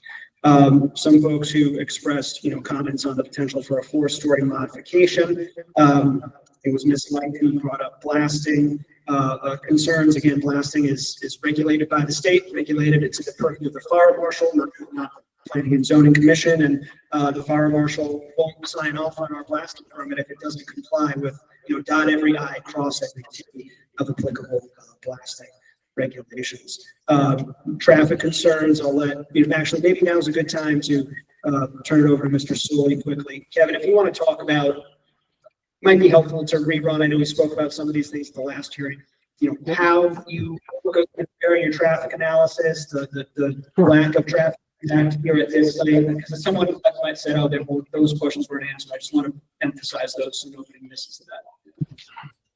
Thank you, Jason. Again, Kevin Soley, for the record, licensed professional engineer and professional traffic operations engineer.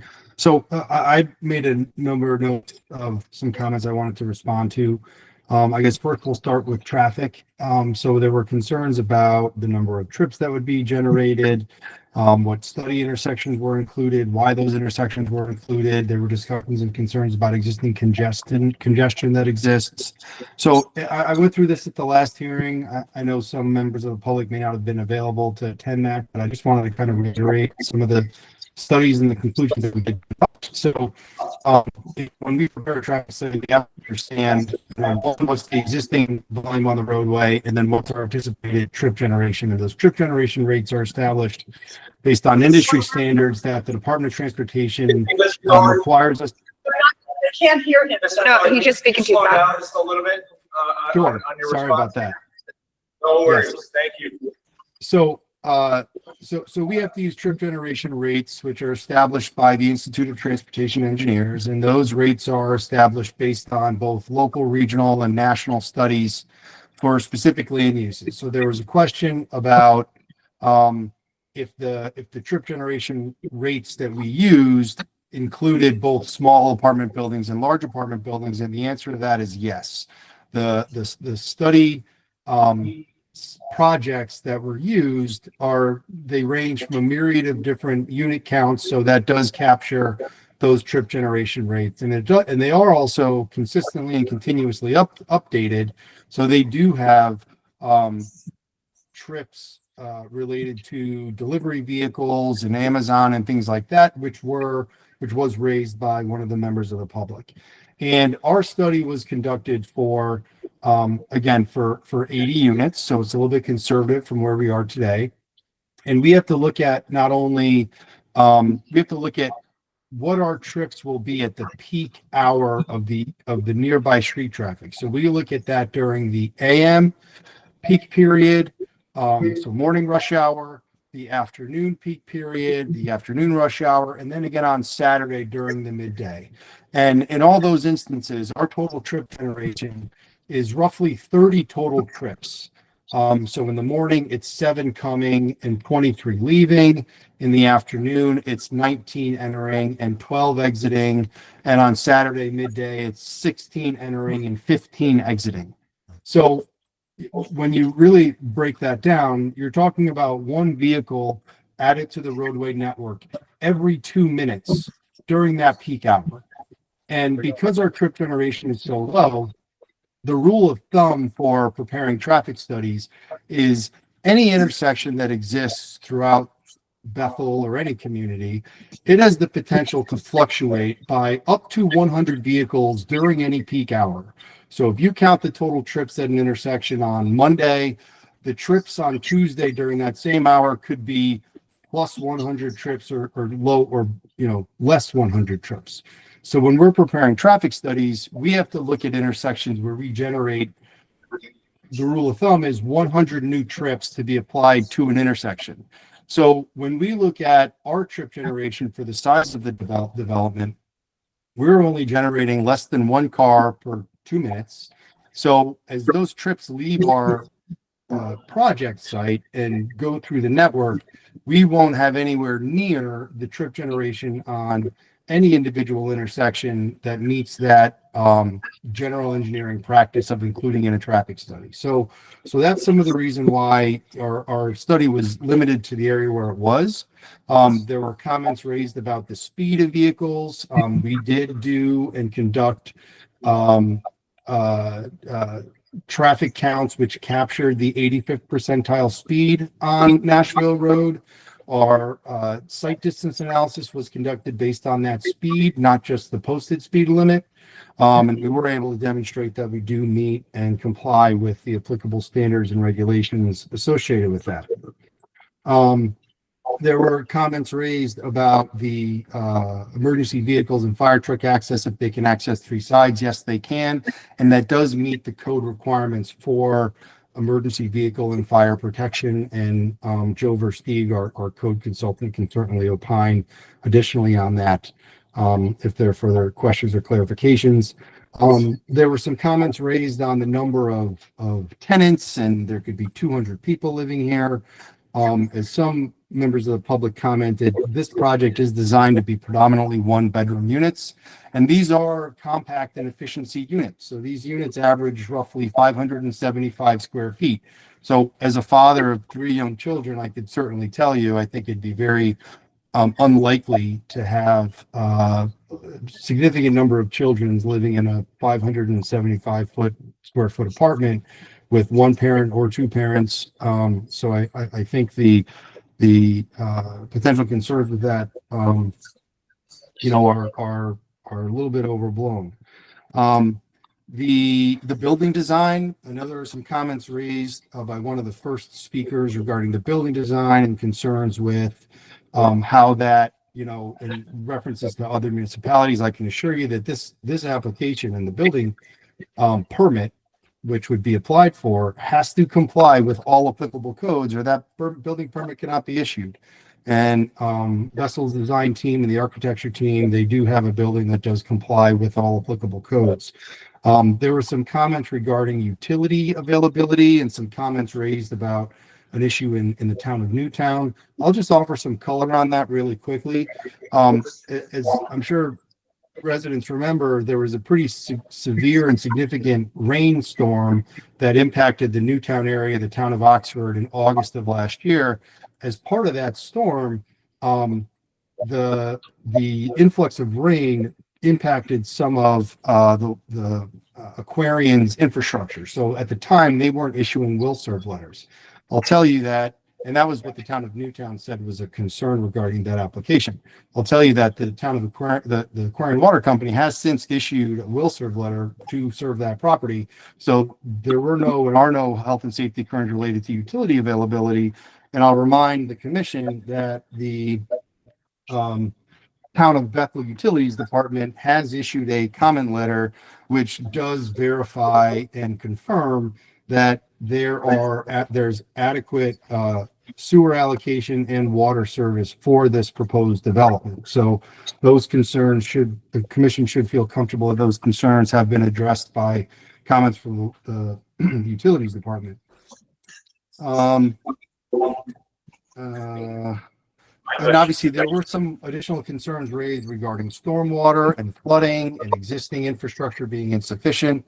I did indicate, and I believe one of the members of the public is a good listener because he repeated, we are reducing the rate of runoff from this site between 38 and 40% for all storm events. So that's a 100-year storm event, a 1-year storm event, up to 100-year storm event. And how we do that is all of our storm water is collected, it is treated, it is cleaned, and then it is routed to underground detention systems, big underground ponds, which hold that water back and release it slowly so it leaves the site at a lower rate than how that water leaves the site today.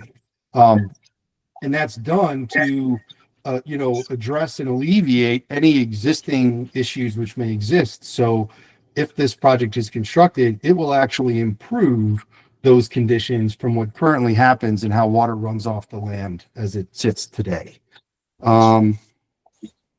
So So, and I think that's obviously been confirmed with the third-party engineering firm engaged by the town, who has gone through our analysis in detail. We've had several discussions and back and forth with them, and they did conclude that our analysis is adequate and our system does design and comply with all applicable requirements.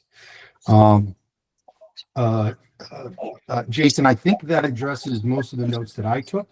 If there were any other comments or questions that you had that you'd like me to touch on, I'd be happy to do so. Sure, no, I think you took a few out that are coming up, so, but if there are others, we'll let you know. Just on fire code compliance too, I'll invite Mr. Versteeg up here to offer his expertise on this question as well, since it has come up a few times. The good news is that, if Mr. Versteeg's not your professional choice, the town fire marshal reviewed the application before the commission signed off on the application. So, Mr. Versteeg, if you don't mind coming up here and just talking through some of the fire code issues that are relevant at this stage of the application, I think that would be helpful. Jay, Mr. Chairman, if I could just interject for just a moment.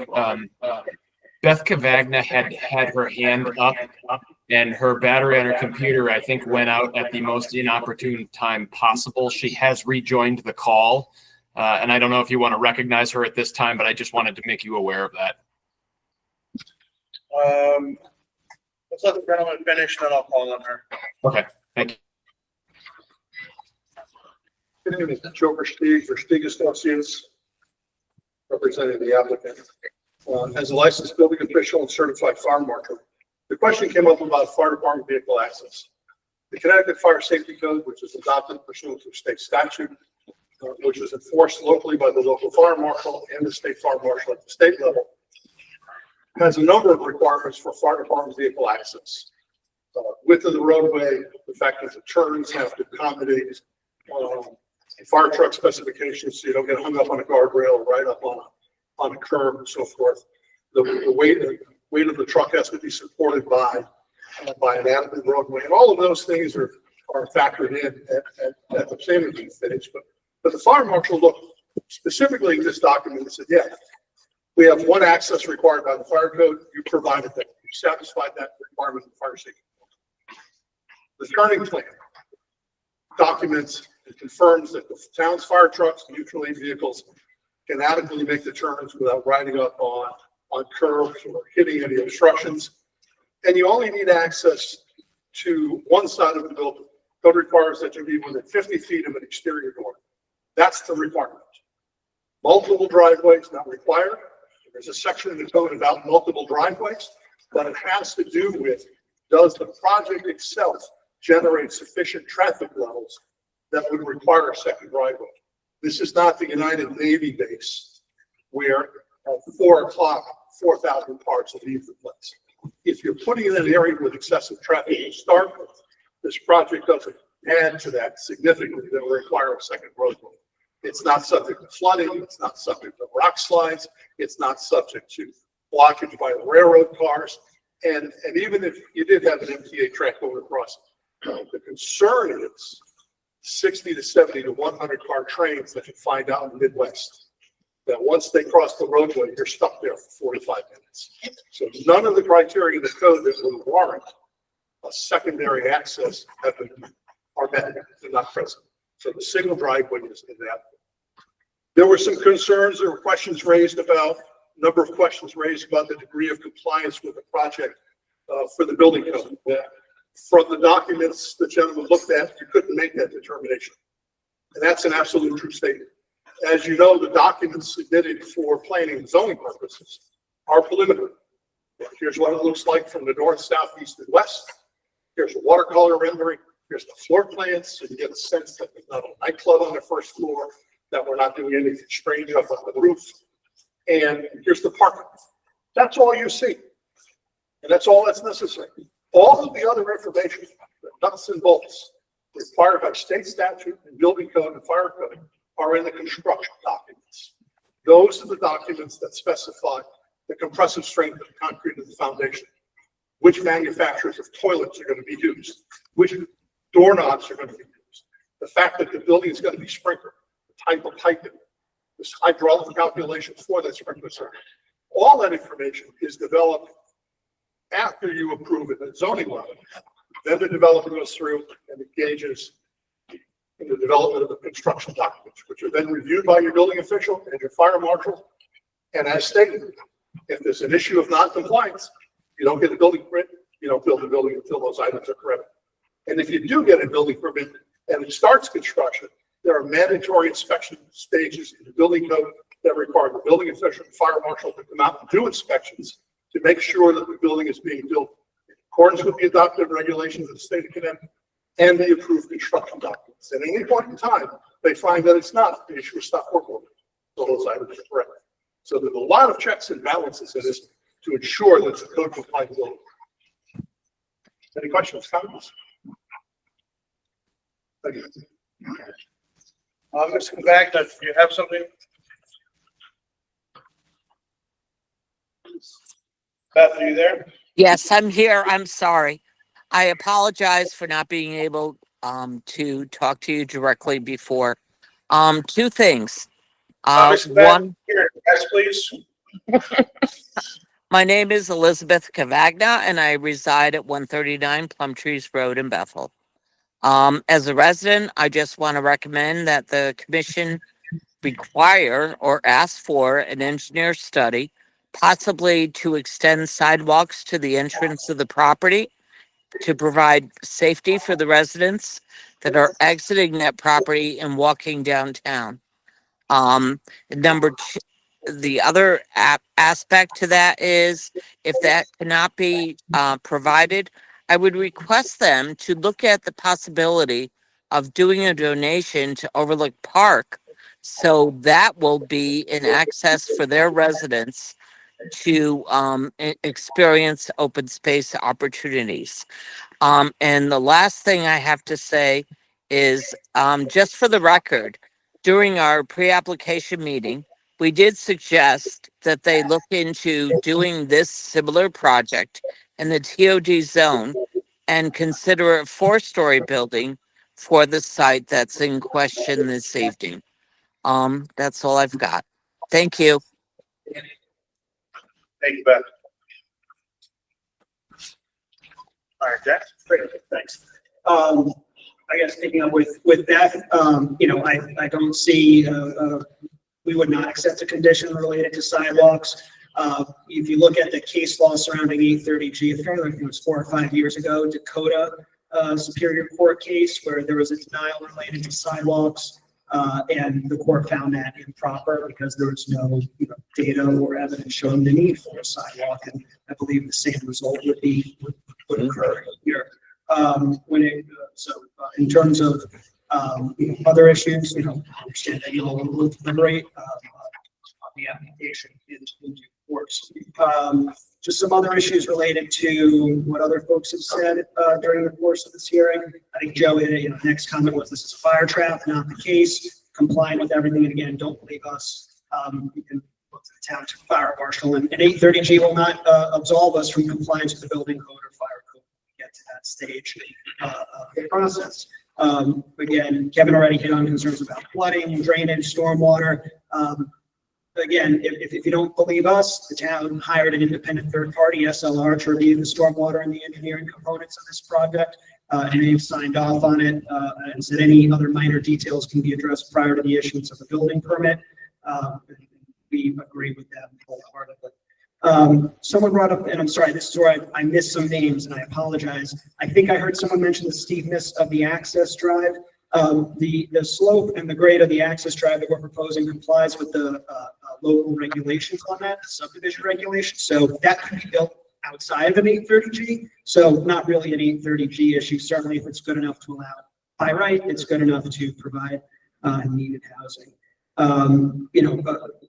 Comments about, well, Vessel doesn't really care. They don't really care. They just want to make money. I do think it's important to, and this doesn't ignore anyone's concerns. I'm not saying any of them are not valid. Everyone's entitled to their opinion. But I think it's important to recognize the people that you don't hear from at these hearings typically. And it's the people who can't afford to live in a community, the people who can't afford to be a 3rd generation or 4th generation resident or townie, as someone mentioned earlier. So what we're trying to do in Connecticut is write a historic wrong, a chronic wrong about the legacy of housing in this state. And the legacy of housing in Connecticut is a failure, capital F failure.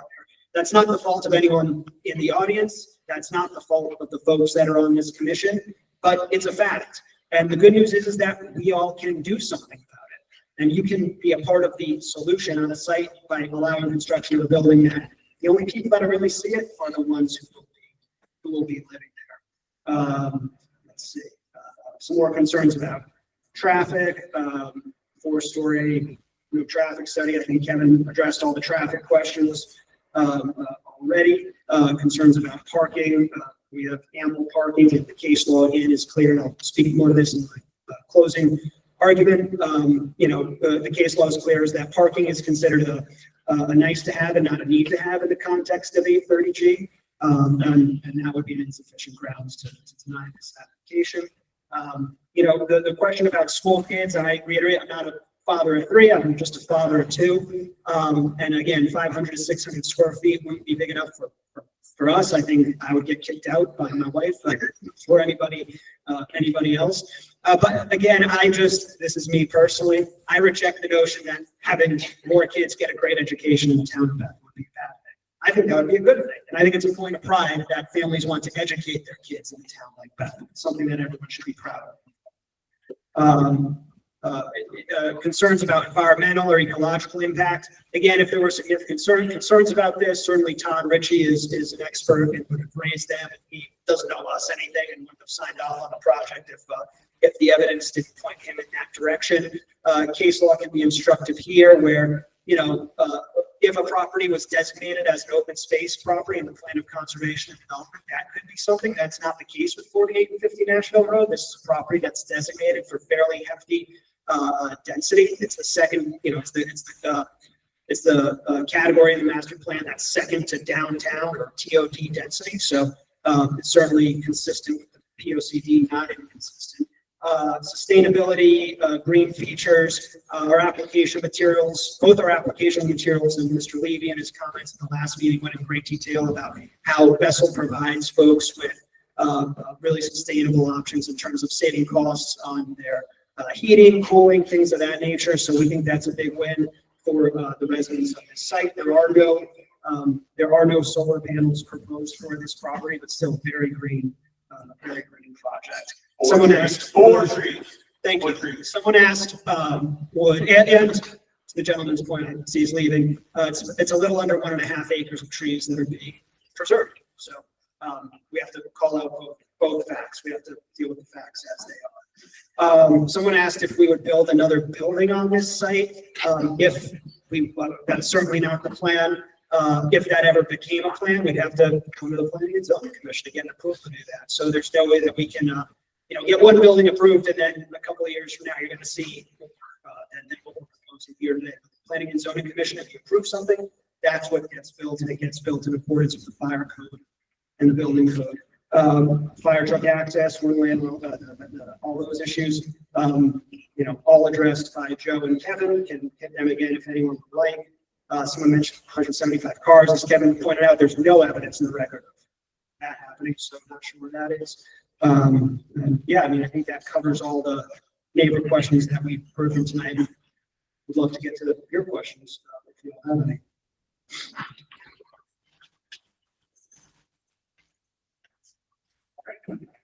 Hello? Yeah, maybe I'll start that up. I've got some either here or there questions. All good questions. Plan for the units, are all any units being for sale, or will they all be rented? This is a rental. Yeah. Do you guys require renters of people? No. So if there's someone theoretically rented in apartment, didn't have a view, they would have to be other transportation to access that.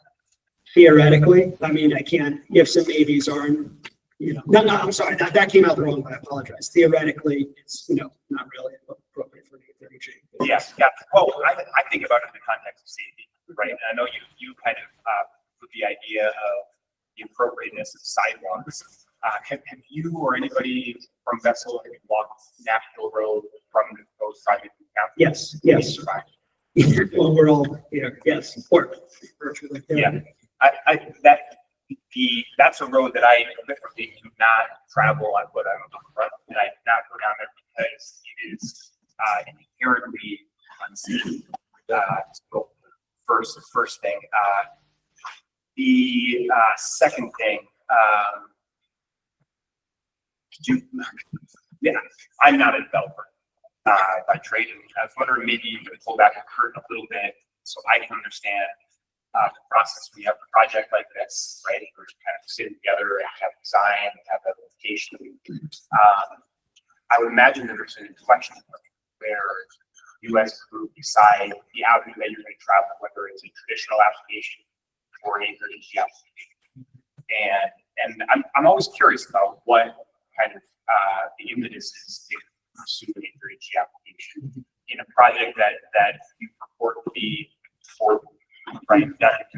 So is there anything you can say to kind of help me understand? Yeah, absolutely. And Mr. Levy can add anything that I miss or correct anything that I mistake here. But Vessel is really focused on, there's some builders and developers that are really focused on providing more market rate and affordable. And when those folks, and I don't know anyone for doing what they do, those folks will build like the minimum necessary under local regulations. So, you can build a 3-story building, but only 10% are affordable, and they're affordable at an area median income. So higher, they're affordable, but not as affordable as perhaps we need. They don't meet the DB that the town or that the town and the state really face today. So Vessel is interested in providing more than what a typical developer does. That's part of their mission. They are focused on sustainability and affordability. They see those two challenges as being kind of tied together and reject and I agree, reject the false conclusion that sustainability and affordability is neither or. We think it's a both. What 830G allows you to do is it allows you to, quite frankly, achieve a project in a more efficient manner while providing more affordable homes. So, 830G fits nicely with Vessel's business plan and goals in that fashion. And so that's why they chose this route for this specific site. Sure. I guess maybe a further question. You could achieve those same ends without traveling, correct? Could a developer, for example, set aside X number of units as affordable without doing that? So the answer is yes, you could. On this site, you can only build, I want to say it's either a dozen or 16 single-family homes on this property. I don't think it's legal to build apartments on this property, absent 830G or permitted in the zoning regulations. The only way to legally build apartments on this property today is through 830G. You could propose a change to zoning regulations that would allow multifamily development in this zone. In that instance, you folks, the Planning and Zoning Commission, would have broad discretion to approve or deny that. And I think, by judging the feedback, just being transparent here, the feedback that we've heard from our neighbors, I think for this site, this was probably the right choice in terms of the permitting. They may disagree. No, I mean, that's why we chose, yeah. And curious, and I don't even know if you have this in, but the affordable component, is there an idea for how much these units will rent for? Yes, and that is in our application materials. That's also, and I don't know, I'm sorry, I don't think you were here the last time. So, yeah. So the way that 830G works in terms of affordability, I mentioned before, if you don't do the 830G route, typically what towns will require that you do in their inclusionary zoning regulations is require that you set aside a certain percentage, typically 10%, let's say, for residents earning no more than 80% of area median income. And in Bethel and other similarly geographically located communities, area median income, I mean, it's not it's not astronomical, but it's also not zero, right? It's higher than state median income, which is another measure. With 830G, the affordable apartments are required to be pegged to, in this instance, state median income, because that's a lower income than area median income. And they're required to be 15% designated to folks earning no more than 60, that's 60% of the state median income. And then the other half, the other 15%, are designated to folks making no more than 80% of the state median income. So our 60% units or 60% apartments, the one bedrooms would rent for $1,287, I believe is the exact number. And then the most, the other end of the spectrum, the two bedrooms that are designated for 80% income, the higher end of the set aside apartments would be, I believe it's 2,100 or somewhere around there, and that includes the utility allocation. And the way that final rent does play out is that ultimately when an apartment gets a CO, we certify through Department of Housing and also with the staff in the P&Z department and reporting to the town clerk's office what those rents are, so that they're, they keep pace with what folks are doing. Does that answer your question? Thank you. One last question, and I told you these are kind of all over the place. You mentioned Bethel Public Schools, right? And you mentioned that you think that I'm putting words in your mouth, but some version of that, right? Like said, kids. So I'm curious what you know about Bethel Public Schools, what makes Bethel Public Schools good. Yeah, I mean, it's the reputation that the town has. And again, I reject, this is not necessarily relevant to the application, but I just reject the notion that having kids, more kids getting a good education in Connecticut public schools is enough. So there's no evidence here that we'll see an influx of school kids on this property. That's very important. And I'll hit on this more in my closing remarks here this evening. There's no quantifiable evidence that shows that there will be an influx of school kids that will somehow jeopardize the Bethel public school system. Nobody has presented that quantified evidence. And so that's not something that we have talked about at this site.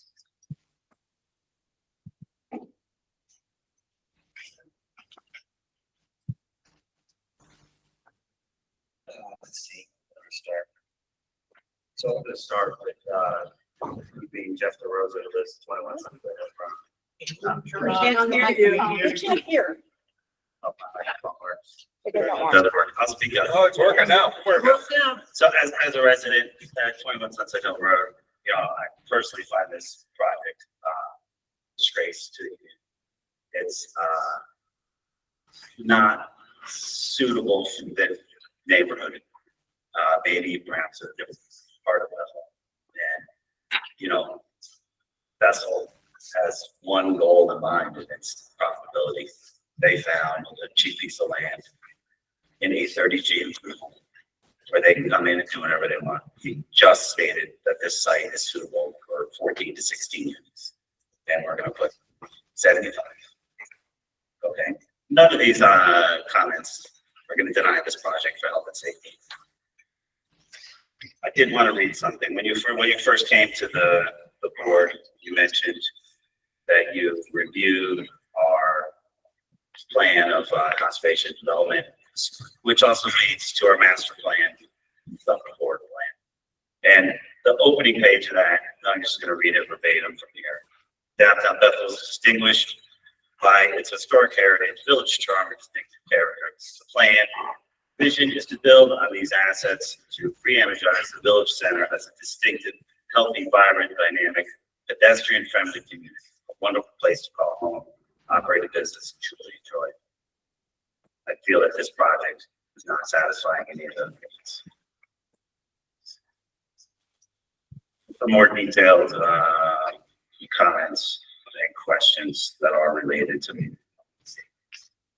health and safety. I have a real concern about the school children that are trying to catch the bus. You say that there's not a lot of kids that are going to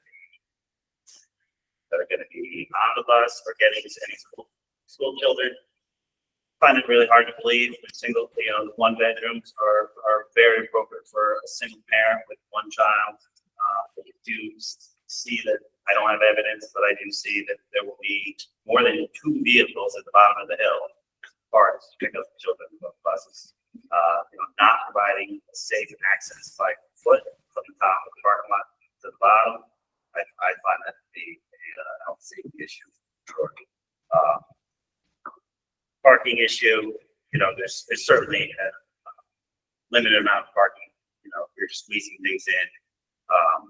There's no visitor parking. There's limited loading. Again, not quite sure.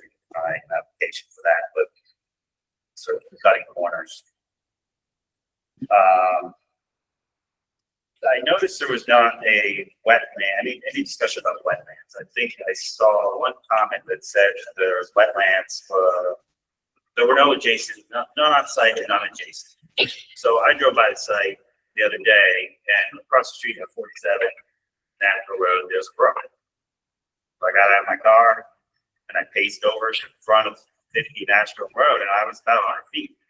So I'm not quite sure how you do an analysis without having wetlands. Hold on. flag. I just want to Also, because you were referencing the wetlands report that says, that was done on December 17th, 2024.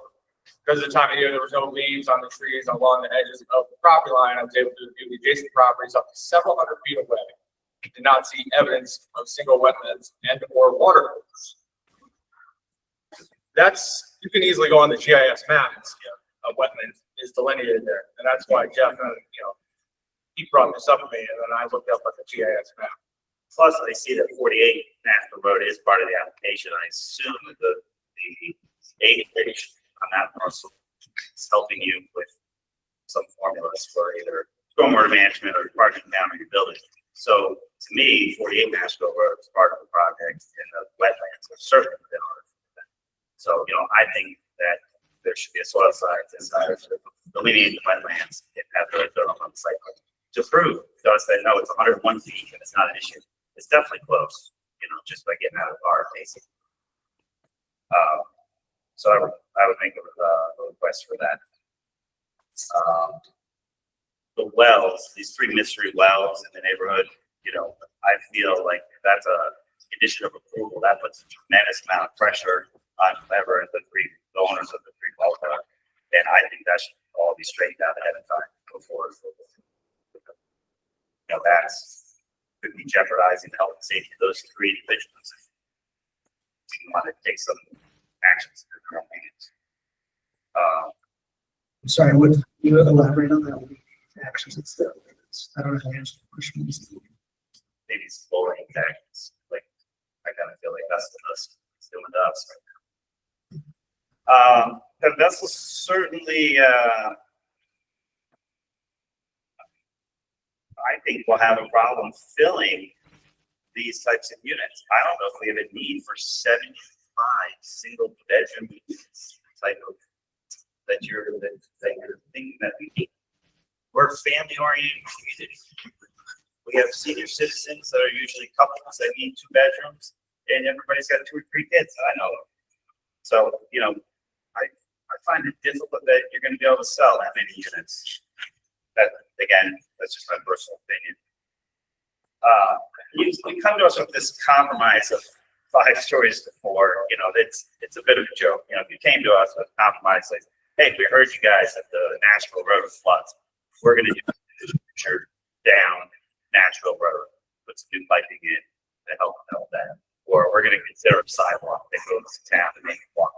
Those are things that grab into attention. Wow, these guys really do care about the community a little bit, and they're going to make a difference. None of that stuff yet. I think your compromise is sort of Vessel will never be a member of this. I'm sure the people here will speak of these meetings. That's all I have.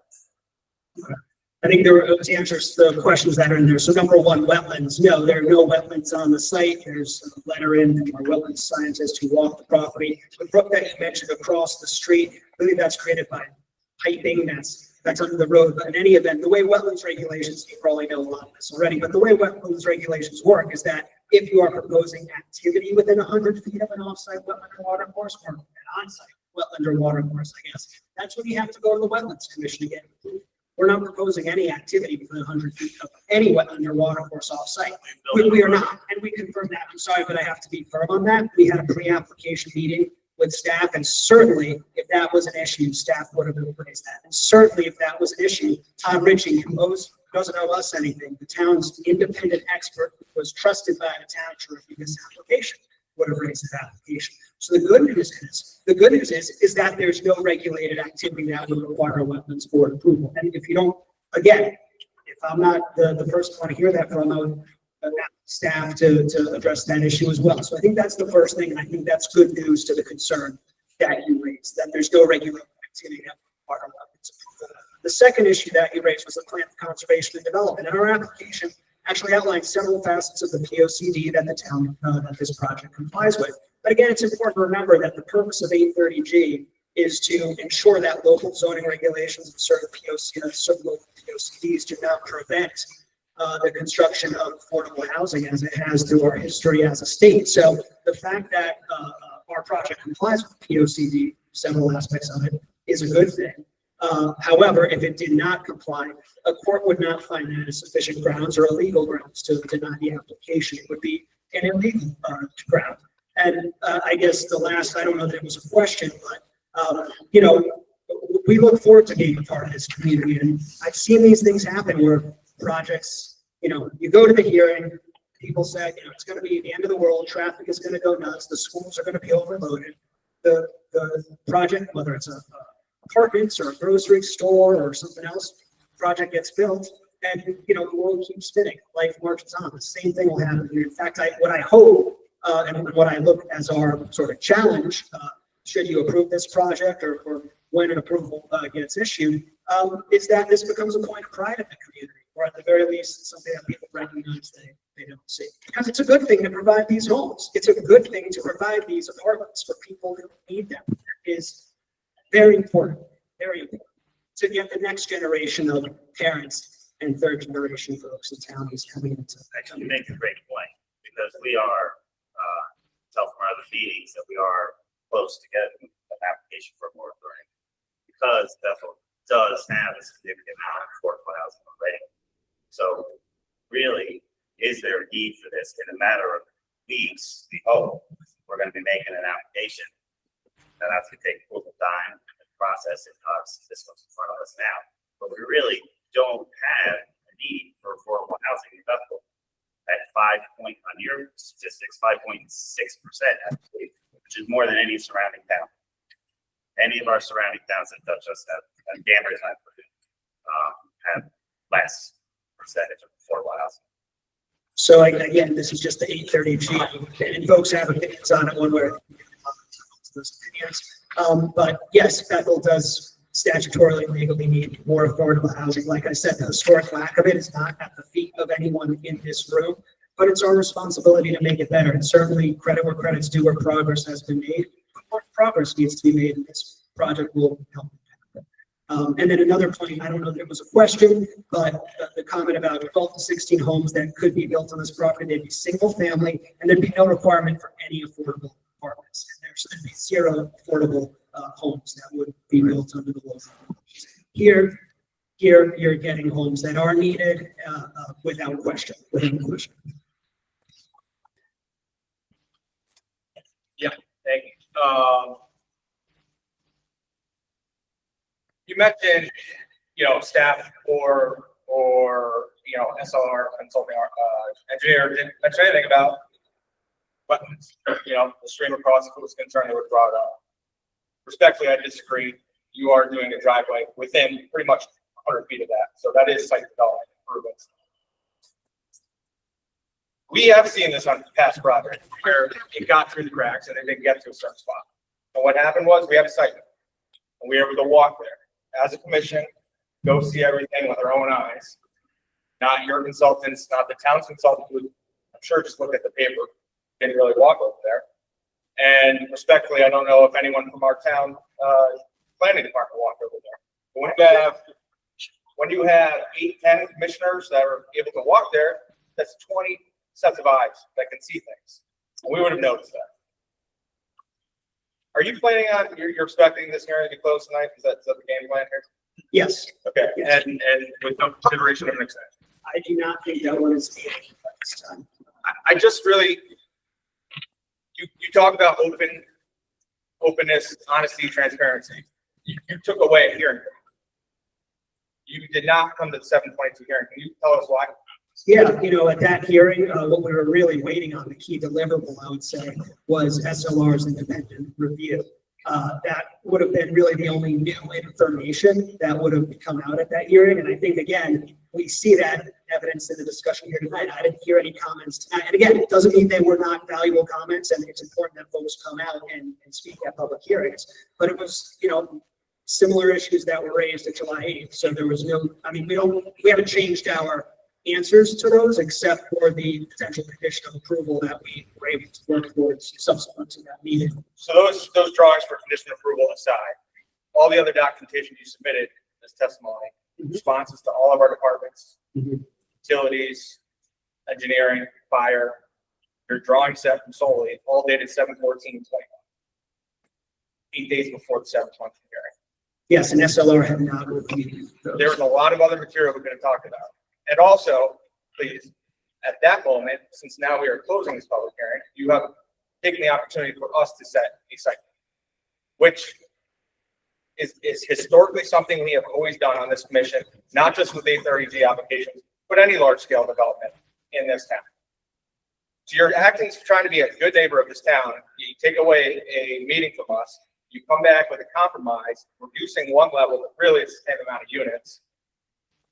And you're throwing this down our throat. It just doesn't sit well with me. And frankly, I do think there's health and safety concerns. I think there's a wetlands issue that's not being addressed here.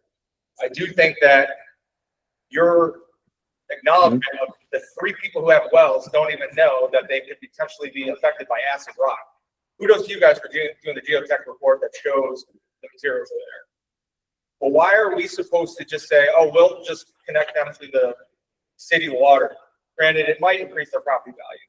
But why do they have to give up part of their property for you to make your development work? That doesn't seem right with me. It seems like a health and safety issue. So I'll address a couple of them.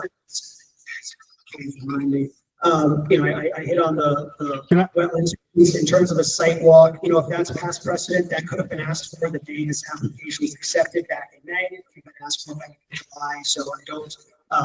If that was something we wanted, and I was attending via Zoom or Teams meets at the July 22nd meetings. That if you all wanted that, you could have asked for that. I asked if you were there. I specifically asked if you were going to attend and told you were not. Oh, well, I'm sorry, I was on via Zoom. But in any event, could have been asked at May 27th, could have been asked at any time after May 27th. That didn't make sense. Historically, we have 3 meetings. We have our opening meeting. We collect all the data. You have responses. We come back with the commissioner and the community has responses. We then see if there's an opportunity for other things that we need to find testimony. Frankly, I think we should go away a meeting. I would agree to disagree. Excuse me, Attorney Jason. Solely, yeah. I'm sorry. I wanted to bring Hi. No worries. Again, Kevin Solely for the record. I just wanted to address the comment regarding the acid rock concern. So this is something that we identified. We addressed it. The DEEP, the Connecticut Department of Energy and Environmental Protection, has guidelines associated with conducting activities within areas that have this specific rock makeup.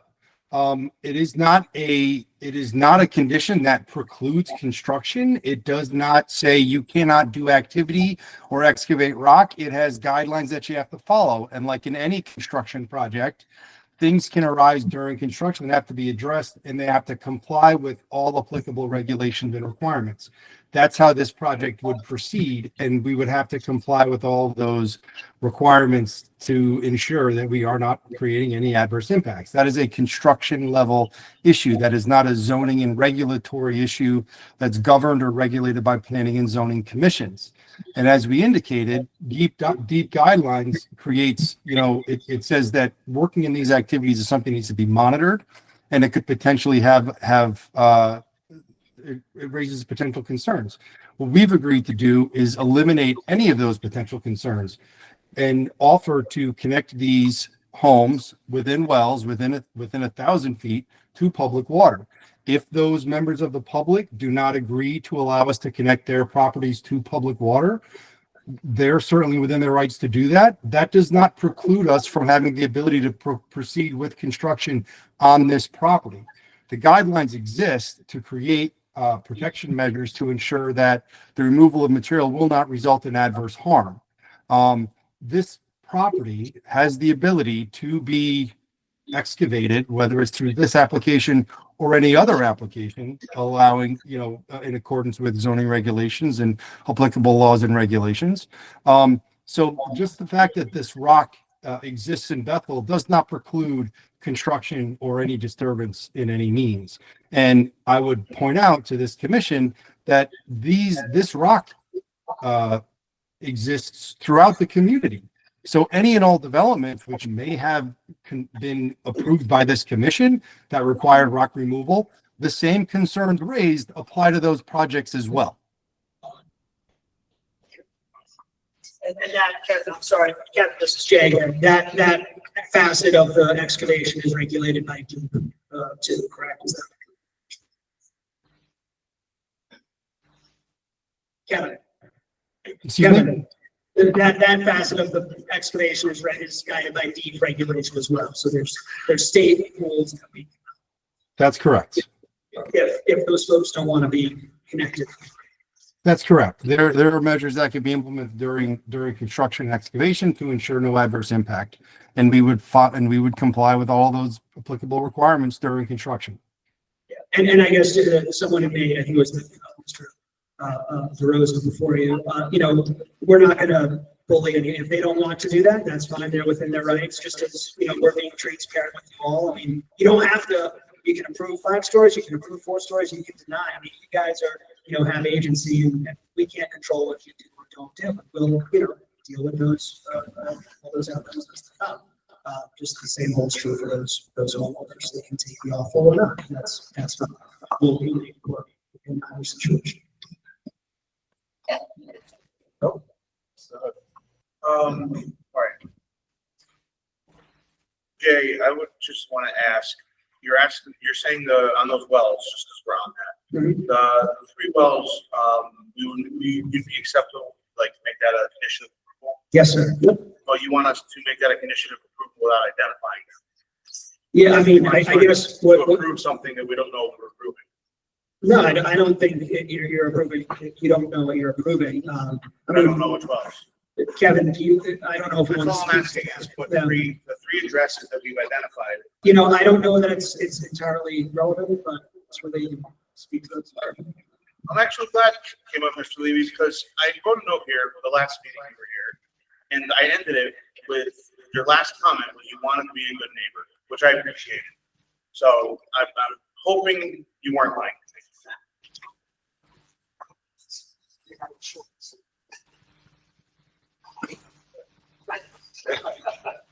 I have to say my name correctly. Yes. Okay. Josh Levy, Vessel Technologies. Thank you. I think to address the well first aspect of it. Yeah, sure. Whatever's more comfortable for you.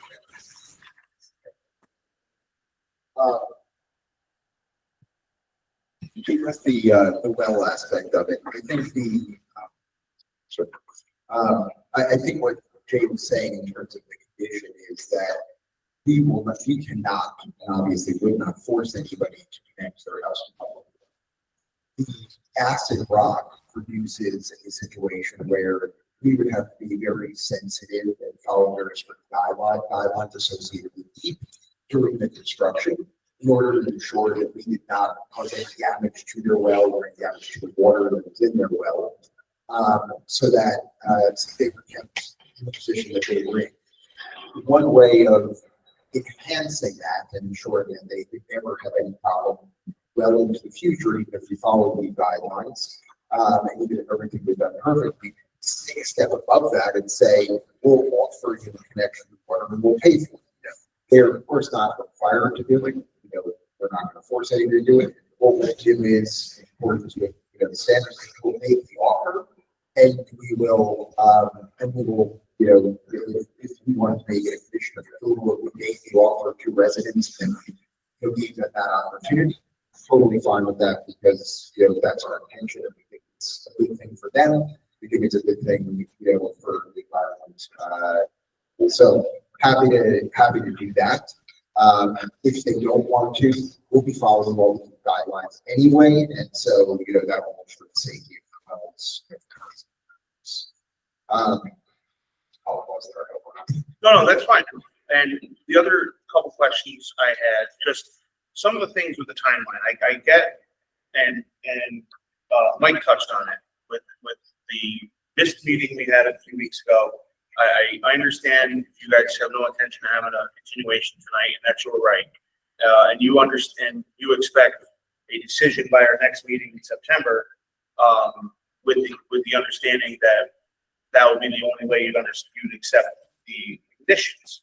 But and so there's a lot of information for us to digest here as a board to try to get through. And frankly, it's already 9:45. And you want us to now we still have a whole other half a meeting, have a work session, draw up an approval for you, and then somehow get this approved the next meeting. Just asking why. The board of volunteers, where we could have had this, and frankly, I asked very strongly of our town planner to have one of you please attend the last meeting, so we could open this. I know the proposal for the 4 stories was on the floor at that point, but there was nothing official. And to please bring this out, have this talk that we're having tonight 3 weeks ago.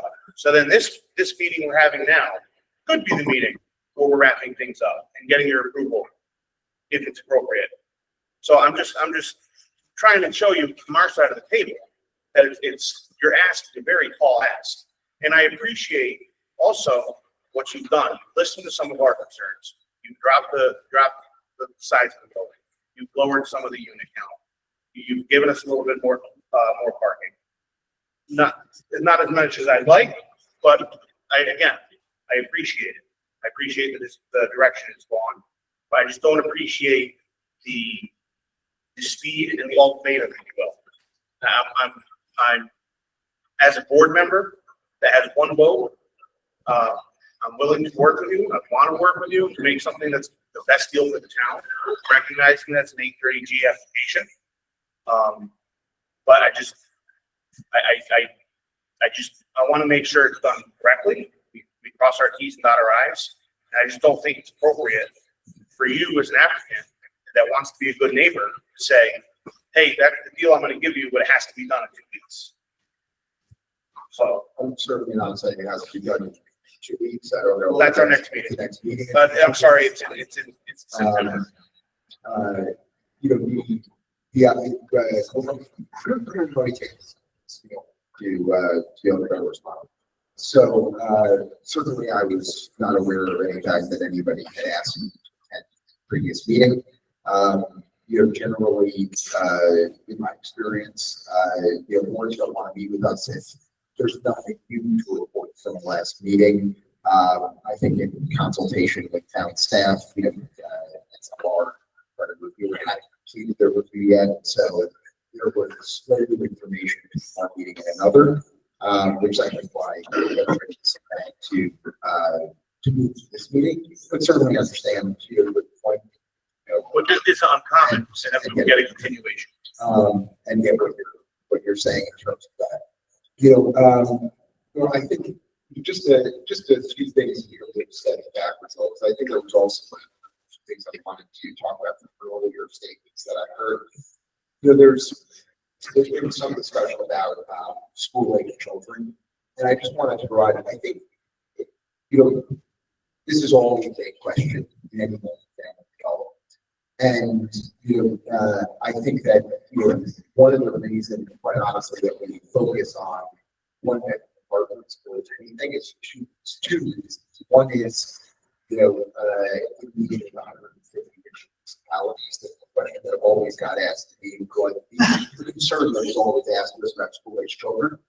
And so one way that is to build more bedrooms. The other answer is, quite honestly, that a lot of the renting public, are one-bedroom renters because they're people who are graduating college, they're starting out their careers, they're thinking about where they're going to be in the future, they want to be close to where they work, and so it's a way of housing for that. But just so everybody understands, there's lots of studies done on multifamily for school-age kids.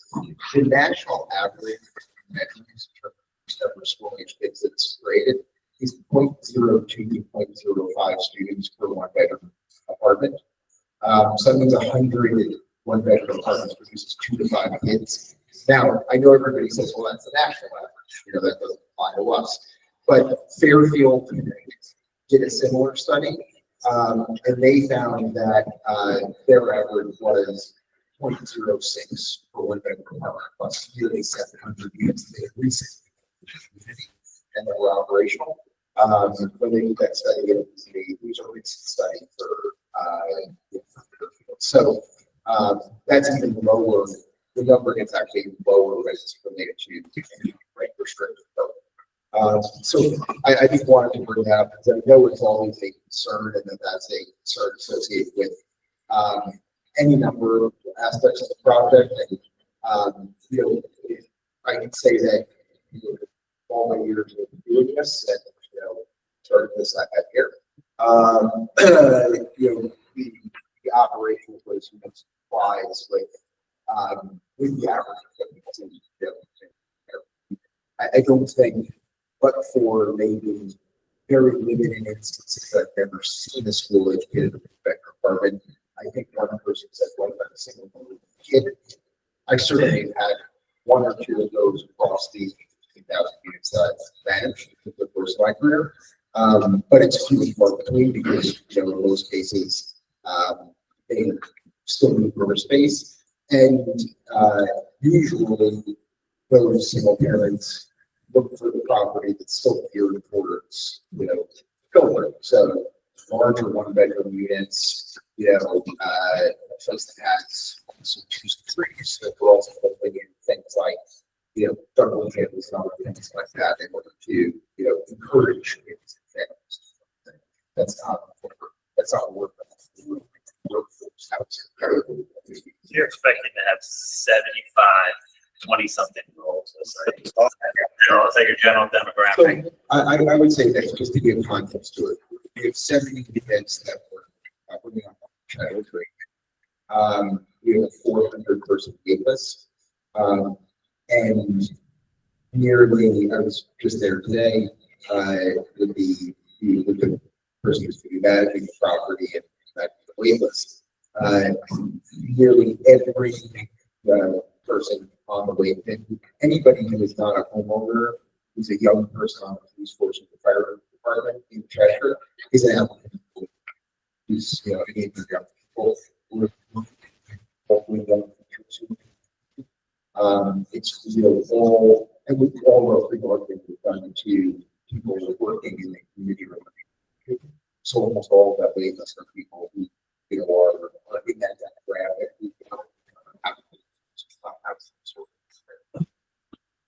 Cheshire being a much bigger town than Bethel and having a bigger need for those types of individuals that needs fire in a school. You know, we get 1 or 2 students here. Julie, back to my question though, would you be willing to allow us to take the prime property to, or is that like a hard number for you? Certainly. It's, I mean, Jay made it clear earlier that if we don't approve you on the first meeting by September, the 4-story compromise off. It's certainly something I'd be happy to talk to you guys. We find that we don't have enough time to deliberate, you know, after the public hearing. I'm not looking to be, you know, reduced in any way. I also understand that between now and then, some of you are going to go on vacation. Yes. So we do.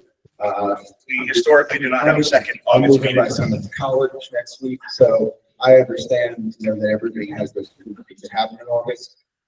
This is dialogue, you know, you'll come back and talk about, you know, if you need more time to figure out. You know, so not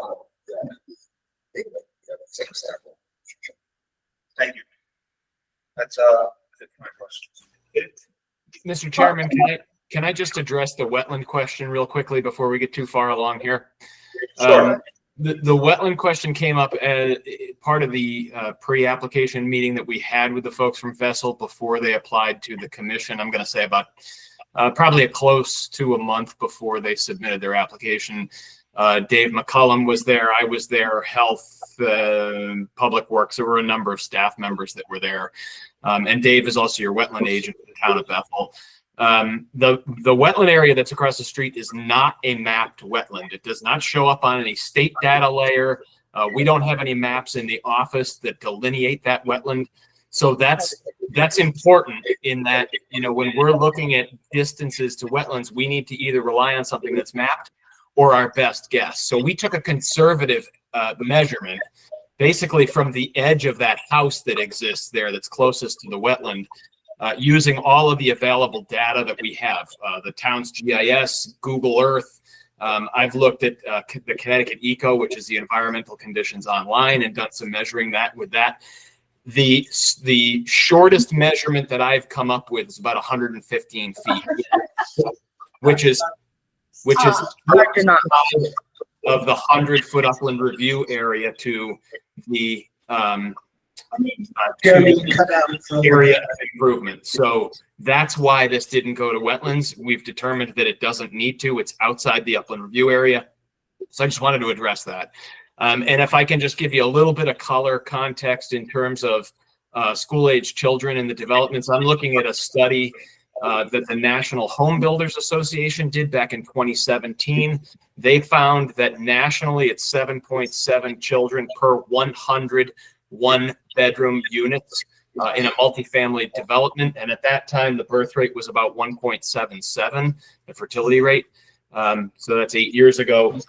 Nationally, the fertility rate has gone down to about 1.62. The caveat that the Home Builders Association provides in their study is that they found that the Northeast states were actually a little bit lower. And I'll provide you with some data that we have from the town of Cheshire, because my firm does work there. And I know Mr. Levy just referenced Cheshire because they're working on a project there. The town of Cheshire, as of March of this year, had 715 multifamily units in that town. And there were a total of 49 students in the school district as a result of those 715 units. So just wanted to add some context, some local context there. I'm good.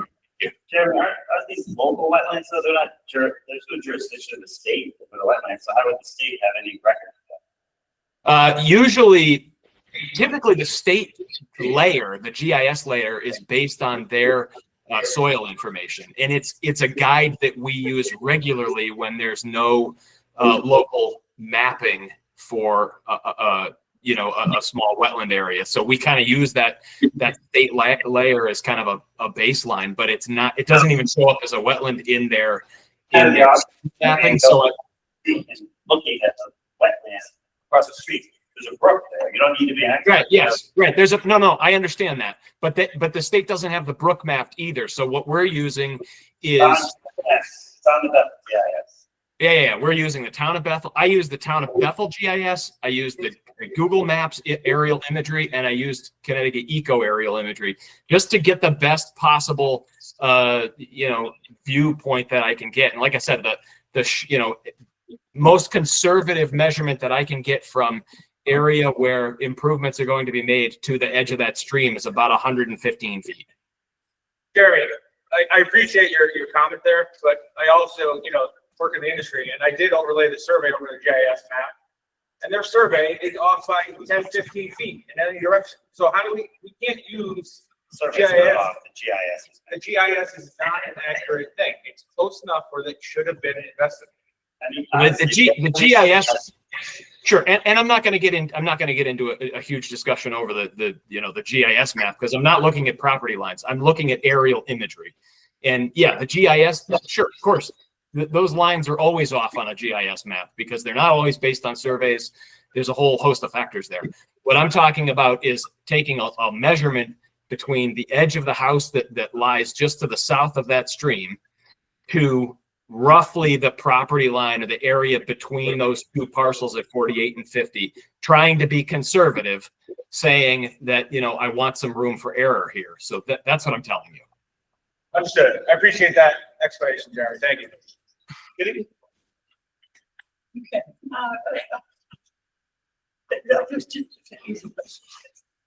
You have 91 parking spaces, okay? There's 75 apartments. I think that's ridiculously low. I've been on this board for 32 years. And let me tell you, one apartment one-bedroom apartments, a lot of the time we'll have two people in, and two people have two cars. I think this is totally inadequate. And the other, very mind-minded thing. Oh, and I saw your map. You had two red shade trees on it. Those are not, that don't belong in this area, and two is ridiculous. I mean, you really should do a bit more of a landscaping program there. The other thing is, and I'd really like to know, is when can between now and September we get a sidewalk? Public hearings closed. It's not going to be closed. I want a sidewalk. I demand a sidewalk. So we're not going to close the public hearing tonight, right? They're not extending it, so it's their right to not extend the public. Well, then,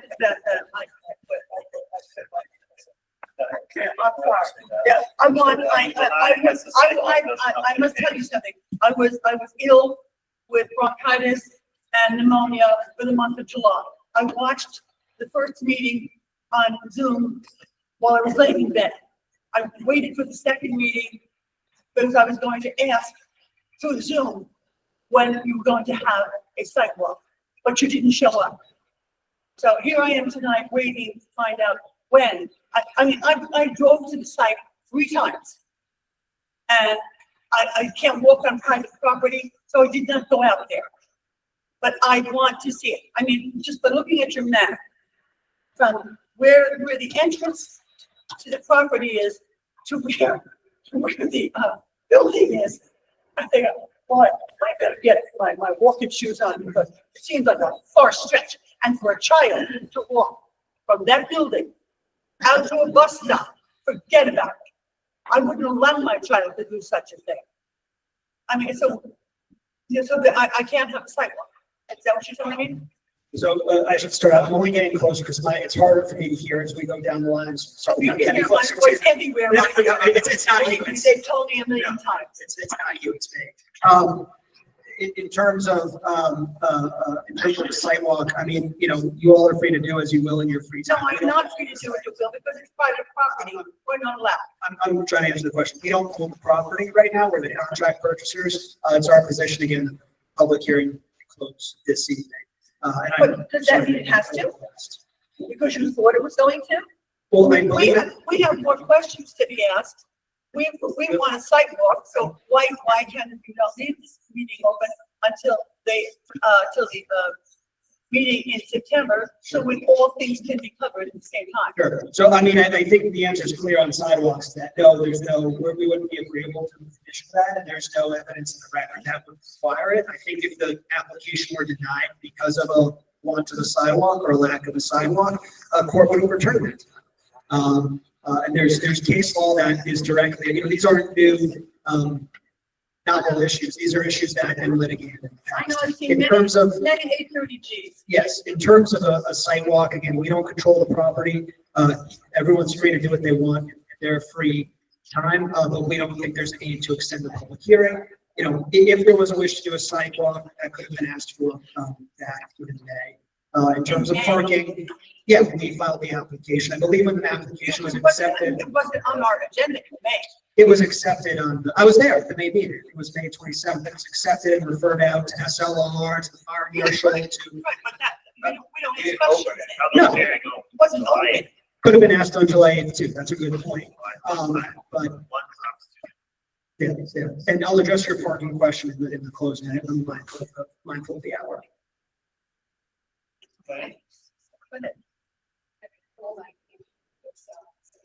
Now, with this. Yeah. One, I agree with everything Mike, Kitty have said, so I'm not gonna reiterate any of those things, but, one thing that wasn't addressed is suddenly I saw in the information that you have a 27-foot retaining wall.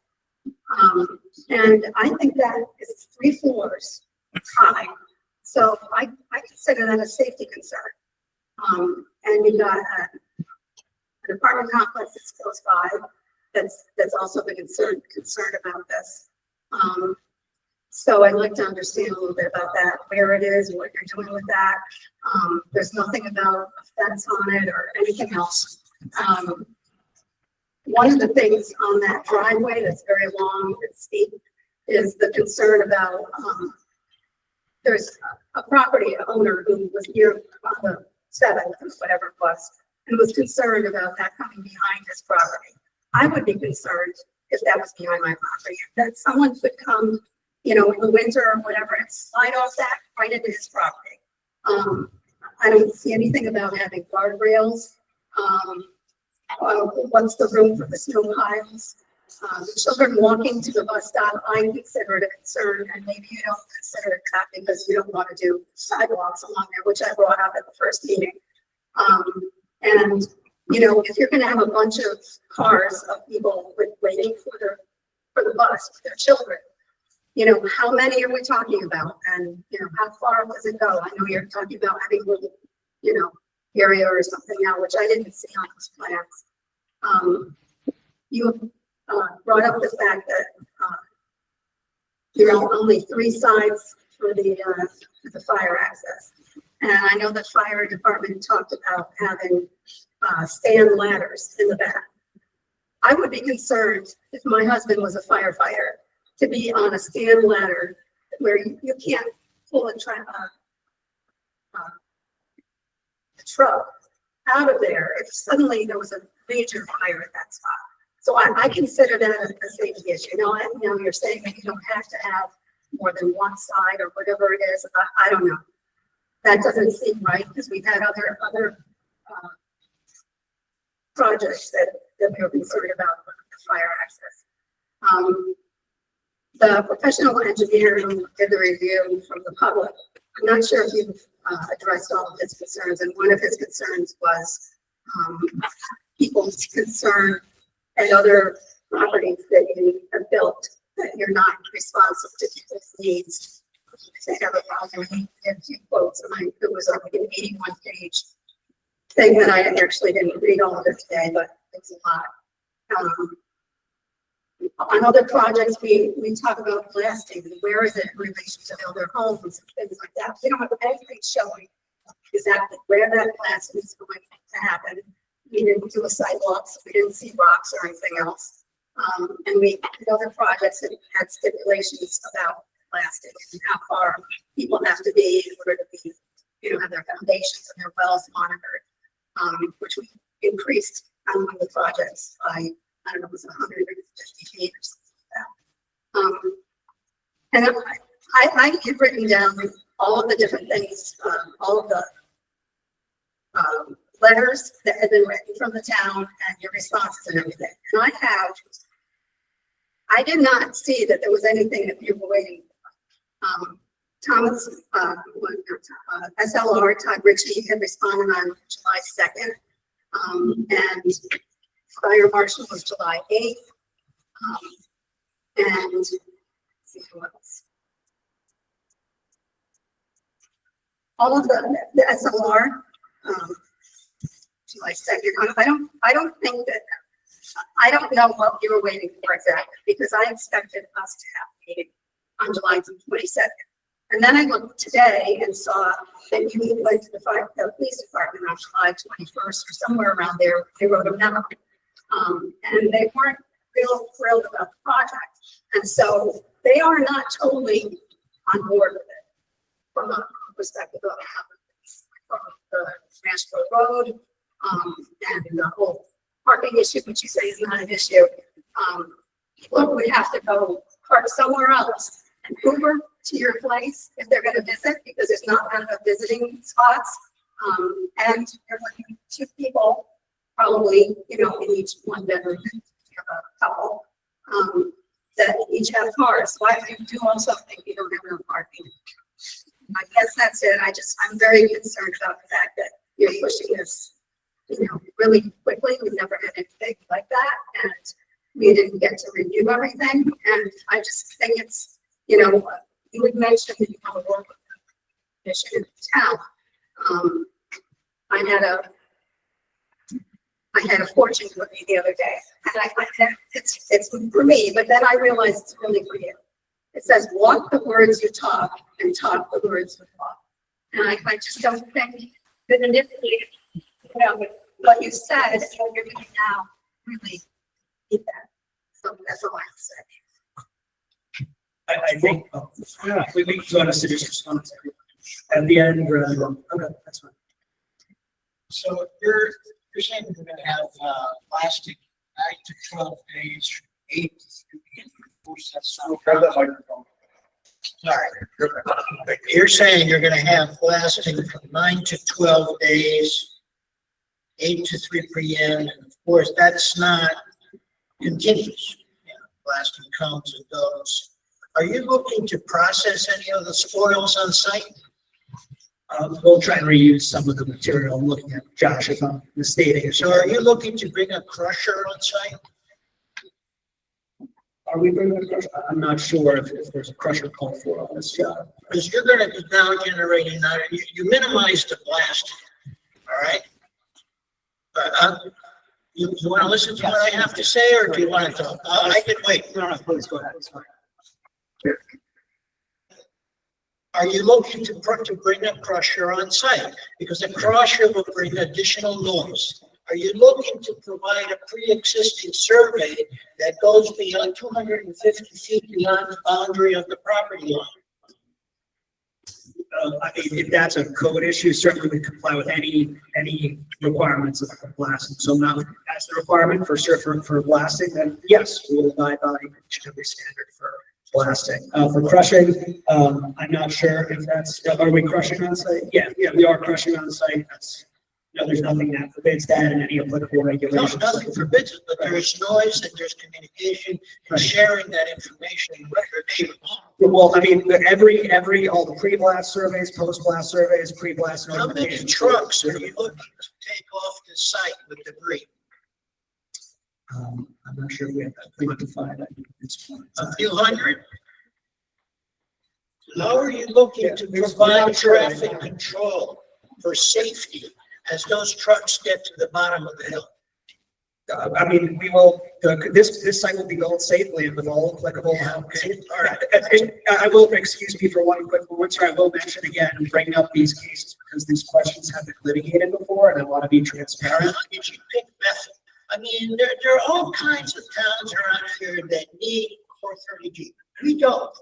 Okay, now you said, no, that is true, because we put a application that got disqualified by timing, not by quantity. So we have the information, you don't, all right? So how did you pick Bethel? Why didn't you stay somewhere else? Well, Bethel is a great town and we think more people want to be here. That's why How we did picked you Bethel. pick Bethel? That's why we picked Bethel. Is there anything else you want to add to that, Josh? I'm not, please don't answer. So, Kenny, what do you got? Do you have anything you want? I got a couple of things to say. First off, we're being forced to do this. This is not something we're doing voluntarily. State of Connecticut says you can do this. So this is a government far, far away telling us what we can and can't do. You're taking that as verbatim. Now, we really can't stop you. You're gonna build something for somebody. But we need another meeting. You need to extend this open, the public hearing. There's a ton of more questions to be asked. And if you do not extend this, we may vote the wrong way. So you've been threatening us, I'm threatening you back. We need this hearing to be extended. Got a ton of things to go through, and we're not gonna solve them here tonight. That's what I gotta say. What do you got? Mr. Legnard? Legnard? I don't, He's still there? no.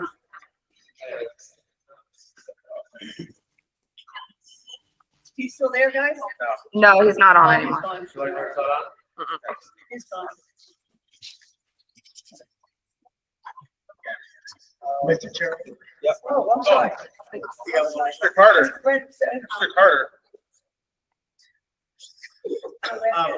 We've talked a lot about being neighborly and how that's an important value statement from your organization. I would like a little transparency of kind of the background of the organization. I'm very aware that your CEO owned Vantage, or was the CEO of Vantage Properties. Can you explain what they've done to kind of change their business habits since that point? Or do I want you to elaborate? Josh Kennedy. Sure, I'm happy to elaborate. I'm not going to speak to Vantage or my partner. What I can tell you is this: is that I've spent 22 years doing this. Most of what I've done is in regulated programs, tax credit development, things like that. You know, I've managed over 50,000 units. I've never had a like what associated there with, you know, so any one of my properties. You know, and if we were to look beyond or look anything that I've done up, you know, I would say that, you know, people would say that I'm beyond. Are you if you like the managing partner? Are you doing partners? Okay. You know, I've developed in multiple states, you know, and everything I've done is really regulatory. So, you know, overseeing with, you know, with HUD, tax credit agencies, with equity investment lenders. And so, you know, I guess what I would say to your question is, what is the difference? I'd say I wasn't involved in that business. You would know I was a little. And not to flip it about it. Yeah, right. So that's in fact it. You know, without getting into it, I think you know, too much. You know, my experience is, you know, is a very long history of always being the right thing for assistant tenants, assistant communities. Well, I appreciate it, because that's the most important thing at the end of the day is our residents who are your tenants. 100%. Every one of my residents has my cell phone. You know, I'm being serious. I mean, I do that because of that. You know, I get cell phone calls at all times, virtually, with the smallest things. I mean, you know, sometimes I have a building.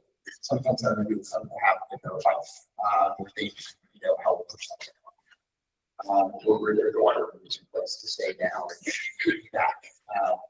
And every one of my tenants knows me by name, and they go through that. You know, another thing, just so to circle back on, there's a lot of credit about fire safety. You know, just to be clear, we're building a steel building that's considered type 2 construction, under the code that's called non-combustible construction. We are 100% sprinkler, all hallways, all common areas, and all units. The fire marshal, you know, has reviewed the plans. You know, Mr. Prestige, who's a fire expert, has reviewed our plans. You know, one of the things that we pride ourselves on is fire safety. And you know, part of the reason we build better steel is just to support fire safety. You know, the other thing we are saying. I'm here going on that fire safety. I just want to finish my question. Sure. So I've talked to the fire marshal, I've talked to the building folks. I mean, I understand that that's what's going to happen next. And there's not a lot we can do. But we know this, that it's unfortunate because the folks are sitting in here and they can't do a lot about a 30G. We can have a hearing, but at the end of the day, the state has signed a few. If anybody wants to change this law, you talk to the governor. Only person who can do anything for us in this town, because 830G has had a real effect on revenue, and we're not happy.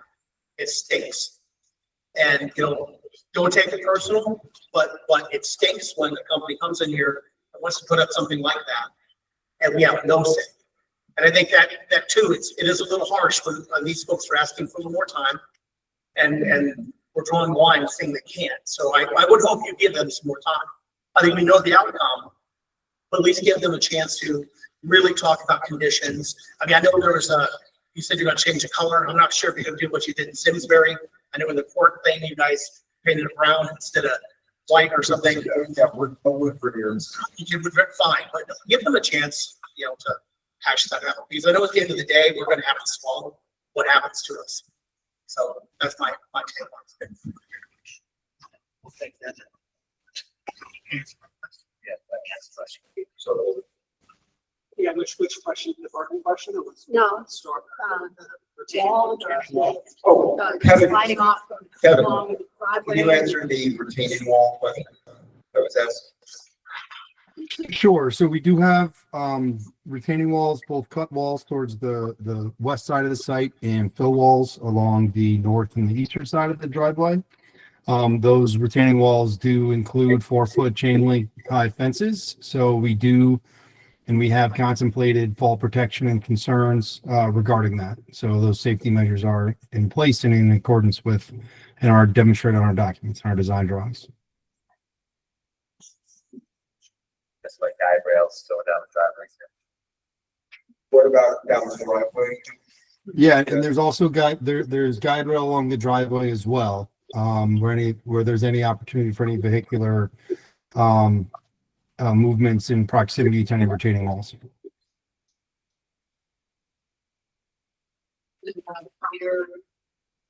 Fire situation on one side and stand ladders. Do you feel comfortable if that was your parent that was doing on one of those ladders?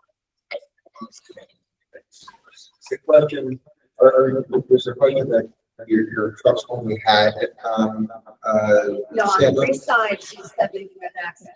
He said legally you only have access on one side.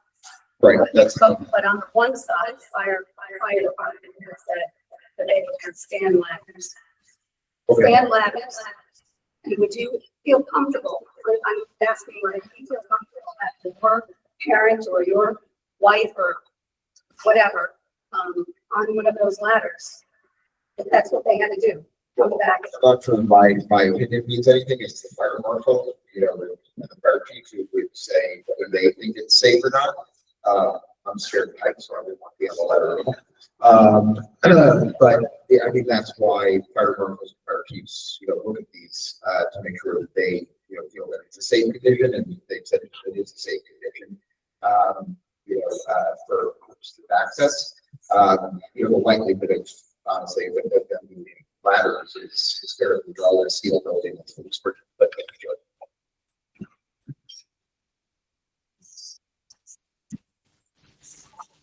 Joe Versteeg, Versteeg Associates for the applicant.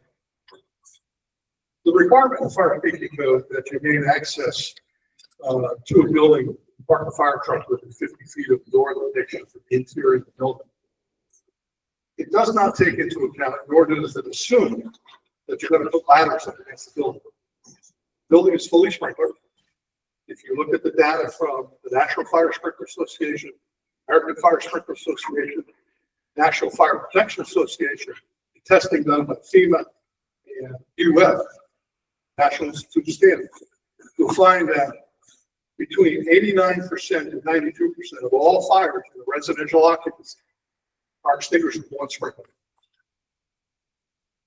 Remaining 4 or 5% are extinguished with not more than 2 or 3 sprinklers. The fire does not leave the compartment. In your building. Sorry? In your building, in your building. In any residential building. And that's why There's a lot of roof, aren't there roof fires? there could be roof fires, and that's why the building is required to have standpipes, more than 3 feet, 3 stories above ground. Standpipe is a metallic pipe located in the stairways that the fire department will connect to at the ground level, pump water into the pipe while firefighters go up the stairways. Keep in mind they're exterior stairways, so they're not subject to smoke filters. And at the floor, designated floor where the fire is, they will connect to the standpipe with their hose. If they don't have a drag hose, all the way up to the 4th floor. The code requires that when you're more than 3 stories, that at least one stairway or ladder, or internal built-in ladder, provide access to the roof. Standpipe connection for fire department use has to be provided to the roof. All of these requirements at the national level, committees are made up membership of not more than 33% of anyone representation. So you would think that a residential chapter that writes code requirements at the national level, International Code Council or NSBA, if it writes requirements for apartment buildings, you would think that the majority of people on the committee would want to be developers, the building owners, Marriott hotel chain, etc. They're prevented from being on the committee by the 33%. So you find those engineers, you find those authority having jurisdictions, code officials. I represent the International Fire Marshals Association on a number of committees at the national level. Person sitting next to me here represents the International Fire Chiefs Association as designated representatives. Before we have a vote, we're told on which way we're going to vote. So all of these rules are gelled with the safety of the firefighter line, how we fight fire. We don't ladder the exterior of a building. We provide stairways so that you go in, up, and extinguish what's already been extinguished by the sprinkler system in the residential Is there a occupancy. reason why that side of the building, you can't get a truck, but they had to say that there's these ladders? Well, I guess the question is, what would you do with it? But you didn't respond back to them and say, well, wouldn't expect you to use ground ladders because there's no need, you have access. Well, fire marshal and building official know that there's no need for ground ladders because the code says that in a sprinkler building, there's no requirement to have windows in a residential occupancy. Because the sprinklers are so effective. Probably that's too tight back there, but get a truck. I'm sure that's what it is. I mean, it's a really large piece of property, but I don't understand why it's at 4 sides.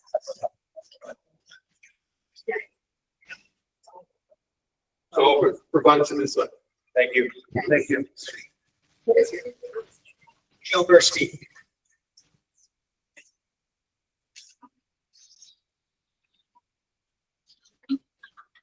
So I know there were a couple of questions that I said I would save for closing since they came up, but I'm going to get there. You ready for that? Yeah, please. And, just thank you, to you folks on the commission, the folks who have been here, these past evenings and into this late hour. I am going to not necessarily read from a script, but, it's important and it's the first selective address. There are strong opinions about 830G and, we accept any and all opinions on this. Everyone's entitled to them, but it is the law.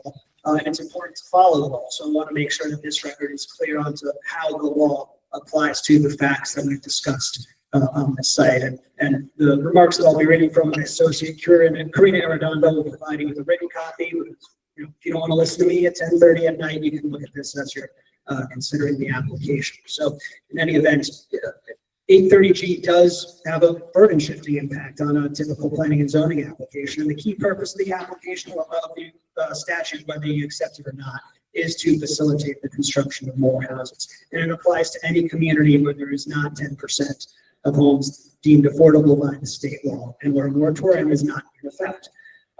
So by that alone applies the state statute to the town of Bethel. And in reviewing an application, the state statute is very clear on what is required of a planning and zoning commission to make a decision. The first step that you have to take is to determine whether there are any health or safety concerns that are impacted by the application.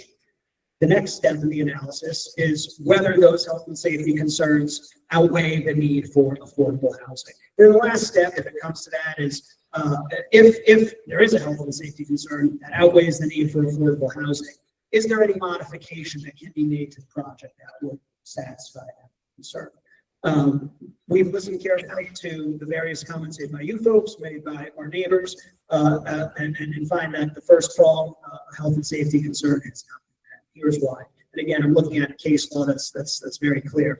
In order to find a health or safety concern, it has to be more than a mere theoretical possibility. The record must contain evidence, and I'm just reading from case law, as to a quantifiable probability that a specific harm will result if the application is granted. Mere concern alone is not sufficient to deny the application. In other words, conclusory statements or general concerns are not enough for a commission to legally deny an application. Conclusory statements and those types of concerns without quantifiable evidence would be an illegal denial of an 830G application. And as someone who serves on a planning and zoning commission myself, Obviously, your concerns about a property, your feelings about a project, those are things that we all feel, but ultimately, it's a question of, is the decision that you're being made legal or illegal? Is it proper under the law or is it improper? And all of the concerns that we've heard, we have not heard quantifiable evidence of specific harm that would occur that would provide a legal route for denying this application. The first and biggest issue that I think many folks have raised their concern about is the look of the building. I think we've cleaned that up pretty well. But it's important for you all to know that the Connecticut Supreme Court about a year ago found that concerns over building height and aesthetic or visual impact of a building are illegal grounds or insufficient grounds to deny an 830G application, particularly insufficient grounds when those aesthetic concerns don't outweigh the need for homes that people cannot afford and want to be able to live in. So I think that's an important piece here. Not only is there no health and safety concern, no harm raised by the height of the building, the fire marshal signed off on both a 5-story option, on a 5-story building, and no health concerns certainly raised. People think the building is not attractive, won't adversely impact health and safety. With that said, we have expressed our acceptance if this application is approved, and we would abide by a condition that would require us addressing those concerns. There have been concerns raised about on-site parking, and again, the case law is very clear that on-site parking is an insufficient ground to deny an 830G application. The Superior Courts have found this, and the Appellate Court has upheld Superior Court decisions that have found that concerns about on-site parking are really concerns of convenience, not concerns of health and safety. And that decision has been reached even where a local police commission has expressed those concerns about the availability of on-site parking. We spoke about stormwater, and I think Kevin really addressed those issues quite clearly. In terms of traffic impact, Mr. Soley is a certified traffic engineer. He's done several of these developments, not just 830G, but other types of developments across the state of Connecticut. Certainly knows the rules of the law of the land and how to do that. He's provided expert testimony, quantifiable evidence that shows that there will be no adverse traffic. I think he said, well, 1 car every 2 minutes during the peak hour, the busiest hour. I could sit here and make us sit here for 2 minutes, but I'm not going to do that because it's too late for that. We found no adverse traffic impact, and there was no quantifiable evidence to the contrary. No quantifiable evidence. So traffic concerns would be an improper reason to deny this application. There have been a lot of comments about pedestrian safety and cyclist safety too. In Mr. Soley's observations and his team's observations along the area that we studied on Nashville Road, we did not see any pedestrians or people riding their bike past our property. The Connecticut courts, the Superior Court, I think it was the Dakota case, took a look at a town that denied an 830G application because they were concerned that, folks might walk 1,200 feet to a bus stop. It was a bus stop on an issue rather than a downtown, which is the question here. And the court said to that commission that they will return the denial. And the court said it was improper for you to, number one, assume that people will take that walk when there's no quantifiable evidence that states as much in the record. 2, it was wrong for you to assume that folks driving up and down the road will disobey the law and hit those folks or cause them some sort of physical injury. Under Connecticut case law, when it comes to 830G, a commission can't assume that folks will break the law. In fact, the assumption is that folks will abide by the law. That's something that's been litigated. It's not something that needs to be litigated by the town of Bethel. And if it's something that is litigated in the future, there's no reason to believe that the courts will reverse themselves after the decades that 830G has been in existence. A lot of comments about fire codes and building codes and some of the blasting codes, all things regulated by state level or fire marshal, things of that nature. Again, the case law is clear. You cannot require an 830G project to do any more than what is required by those local or state codes. If the project complies with the fire code, if the project complies with those codes, it cannot be denied. We will comply with the building code. We will comply with the fire code. We won't get a building permit if we don't abide by any of those. 4 stories, on-site parking, driveway for pedestrians and bikes. And I just want to wrap things up by saying, there is, I would urge you to not this application because there is a cost to denying the application, right? I mean, if folks can say that they don't like the building, no matter which way it's built or not, but I do want to recognize, again, Vessel, as other folks in the crowd here have, recognized that Vessel has provided responses to some of the big concerns that have been addressed. Responses that were not required of them, responses that, they could have just sat on their hands and done nothing about. It's going to be 5 stories. It's going to be white. It's going to be, whatever color we want it to be. But that's not the tack that Vessel took. And there's an opportunity for this commission and for this town to see a project that is, a compromise. And I know it's not the project necessarily that you would like. That compromise is not the initial project that Vessel would like, but it is a compromise. And I urge us to find that compromise rather than to not, because again, I think the evidence is clear is that the 5-story, 75-unit, 88 parking space white building does not pose a health or safety risk to the town of Bethel. That building does not pose any risk that outweighs the demonstrated need for affordable housing in the town of Bethel. And there's an opportunity for you to address those concerns with the condition of approval. And of course, the cost of litigation is not something to be, I think, just disregarded as someone in the public, we should fight the fight and spend the money. As volunteers and shepherds and stewards of the town, I would urge you not to spend limited resources on a fight that it seems folks would know the outcome of already. I think there's a great opportunity here. Instead of, litigating questions that have already been litigated for decades, instead of fighting fights that we know the answer to when you go before a judge, you can do something different. You can approve a project that will meet the need for housing and address some of the concerns that folks have raised during the course of this public hearing. I think that's an example of the process working well when folks come to an agreement on a couple of things and are able to bring real good to this community. That's what will happen when this project gets built. So I appreciate your time for this hearing. I have nothing further to say. My team is not looking at me to keep going, so that's all I've got for you all. Thank you. Thank you very much.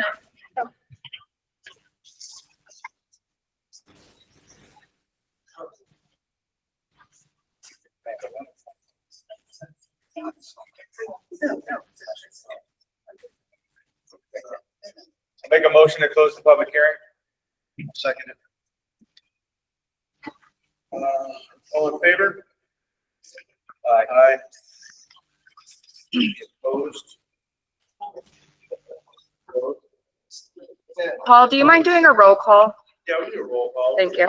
Wait a second. Sit somebody stop. Oh, yeah, you need to sit someone up. Jeff Gross. Okay. All right, we have a second before. Yep. Jeff? Yes. Yes. Yes. Yes. I'm sorry, Dan, what was your answer? Yes. She said yes. I know, I'm sorry, I didn't hear yours. Yes. No. Motion passes. Thank you. We will move on to our business meeting. Everyone had a chance to review the minutes for last meeting, 7:20. Thank you. 5. Thanks for coming, everybody. Oh, I did. I listened to both. Excellent.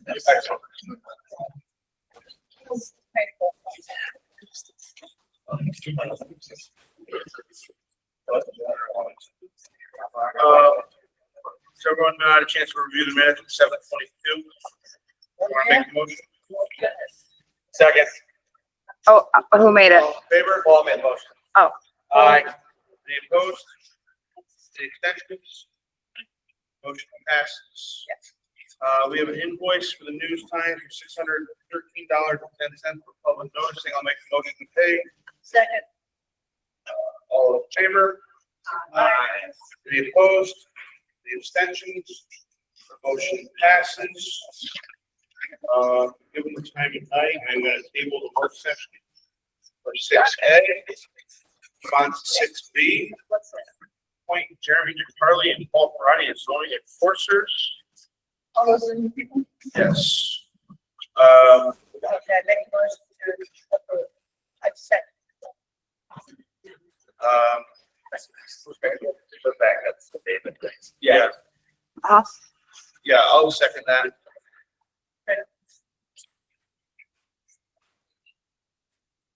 Try your minds. All in favor? All in favor? Aye. Aye. Any opposed? Abstentions? Motion passes. Jeremy, what do you have for us for 7A? Yeah, real quick here. 7A, section 43C1 of your zoning regulations. It is the uses in the village center district. Well, it's the uses in your commercial districts. You made some edits to the regulation back in 2024, which changed how personal service uses were regulated if they were tattoo parlors versus, things like nail salons and hairstylists and things like that. In doing so, it appears that the sort of normal personal services, so hair salons, nail salons, those types of uses, got inadvertently dropped out of the village center and some of your other commercial zones. And so I kind of wanted to make sure that that was in fact just a text or an error, a scrivener's error. Jeremy. That's it. I'm sorry? So you're saying like right now, the only thing on the books is tattoos? It's tattoos, and they're only allowed in the commercial zone, and none of the other personal services are allowed in your village center. That's very much a typo. I heard this. Okay. Yeah, we added the tattoos. Okay. That was last year. Okay. So if I have the agreement of the commission, then we'll just fix that typo and fix it within the regulation. It's not a text amendment since it's just a scrivener's error. Yeah, it should have never been removed. And Okay. I mean, you need to probably go back and view the tape and show that it should never been removed. Yeah, we have the page. It's Amanda dug through and found the 2021 regulation that shows the old language, and we have the new language. And I just wanted to get it out, in front of you all and have that discussion publicly before Do you need some sort of motion tonight or anything, or did you just discuss this discussion right here? I think this discussion is good enough. I have your consensus. We're on the record, so we're good. All right, okay, excellent. Thank you. All right, I'll move on to public input. Is anyone online have any public input? Seeing none, anyone in person? Penny Kester, come on up. Penny Kester.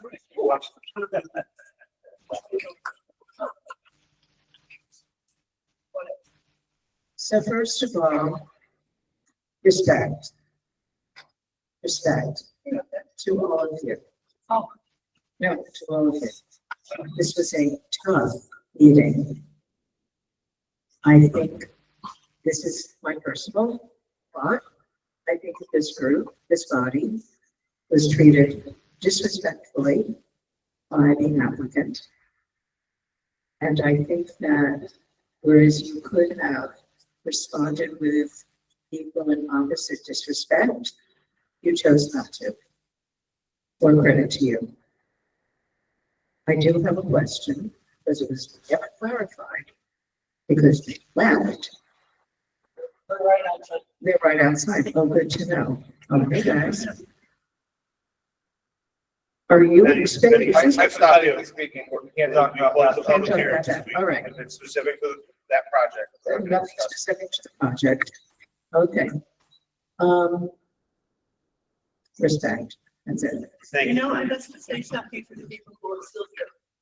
You know, a lot of this is around 832. And if you happen to have a name of your state rep or your state senator, perhaps you should write them a note and tell them what they can, how they can fix and edit 830G. But they're the ones who wrote it. Yes. Right? Well, Everyone, well, not just the reps. So I'm sorry, watch the tables. It's Sorry, the name watch of the two Nancy's. Oh, So good thing I wrote Nancy down. I did. Yes. Nancy Ryan, 25 Walnut Hill Road. Again, just to reiterate what Penny said, respect to all of you.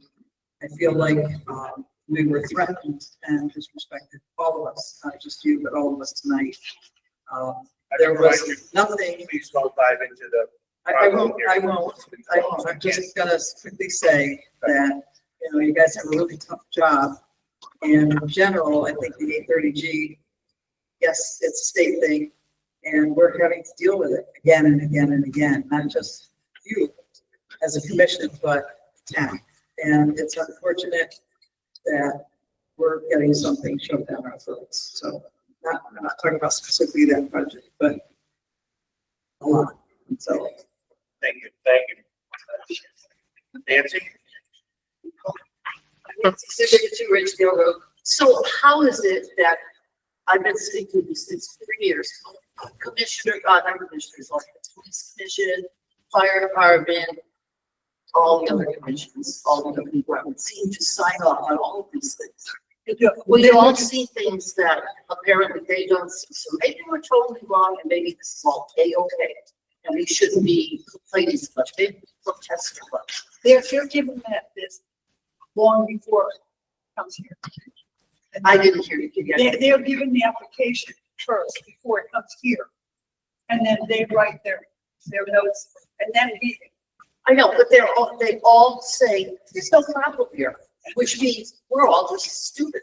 There's no problem here. Something smells funny in Denmark. No, we're all good. We're all good. Thank you. No, I don't think we're all like you. Is there any other public comment in person here? I see Mr. Colt online. Stop getting under the bell. Mr. Colt? You tell the emperor. Hi, I was just looking up some material that I'm going to ask this commission to consider. And I'm really surprised at what I've just been looking at online. Apparently, this applicant put through their 830G application. Pardon me. I'm just making a public comment.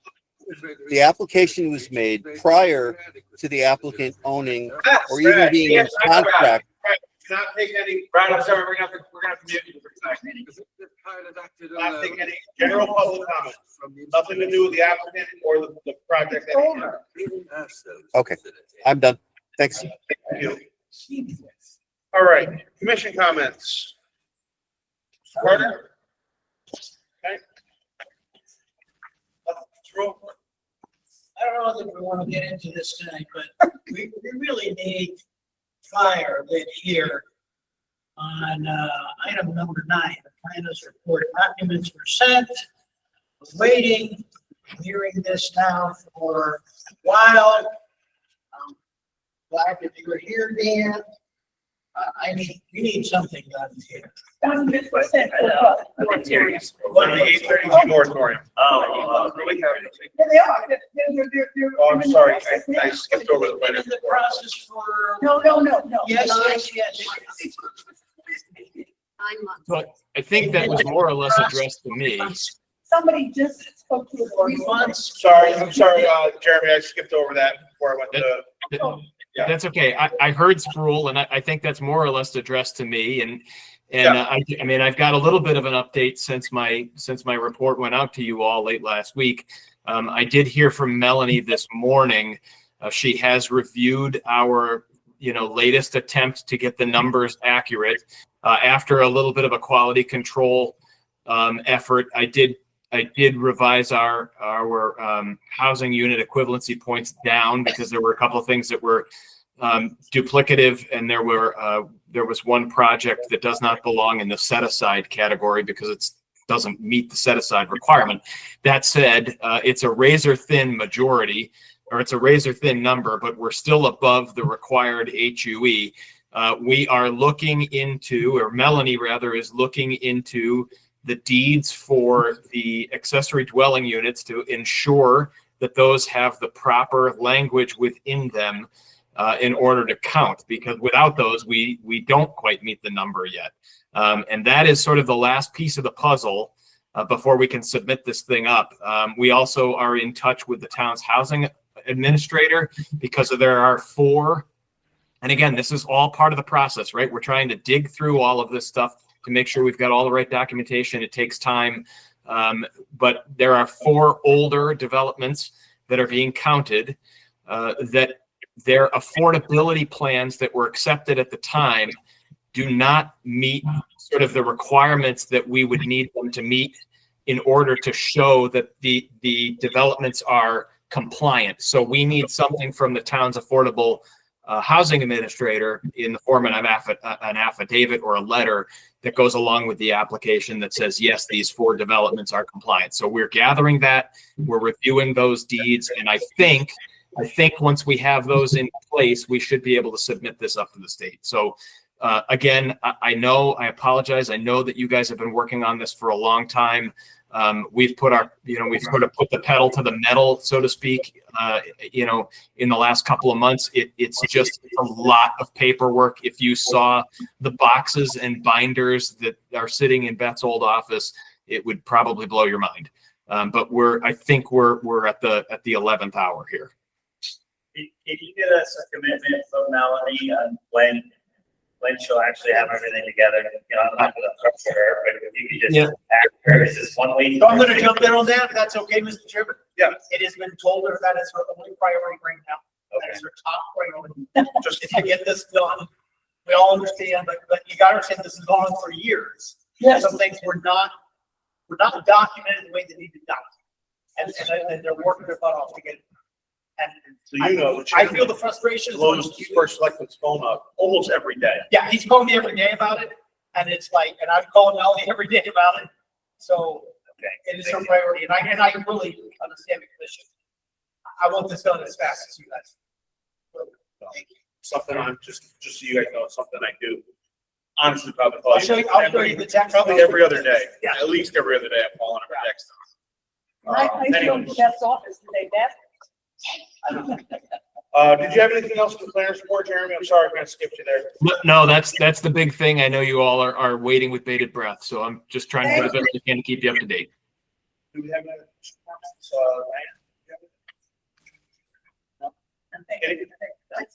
No. I said one thing. Jeremy's an interim planner, right? Is he, or We're looking, like, what's the? we're looking for somebody who has the credentials. This has been a nice He's time been to good get Jeremy on board. Yeah. With his experience and Right, the but fun. the original. He writes plan was great like 6 things, but months, say supposed that. to get close to that, right? Yeah, So, or just we're trying to figure that out. just redo that. We have a real shortage of people with actually planning credentials. Right. So we're probably gonna need to have that money. That's okay. Is this Jeremy's full-time gig, like the Yes. placement here? He actually has, you have another. Oh, yeah, it's right here. You have another town too, right, Jeremy? Yeah, so my role primarily with Tyke is as comprehensive planning. So I do a lot of plans of conservation and development. I think I have about 10 of those in the works right now.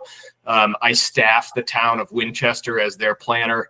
And that's 1 day a week, but it's sort of permanent. And then I'm staffing here as well. We were very fortunate to have somebody full-time, twice. Yeah, you definitely need a full-time staff. I think there's no question about that. I think Dan recognizes that. I think I think everybody recognizes that your town is busy enough that you need a full-time planner. There's no question there. And we recognize that we're fill in and it's not ideal for anyone. And you have my apologies for that. But it is there's a real shortage out there. There are towns that have been looking for planners for over a year. So, fingers crossed that Bethel can find somebody that quickly. Thank you. Okay. Doug? All right, make a motion to close the meeting. Second. All in favor? Aye. Have a good night, everyone. Oh, man.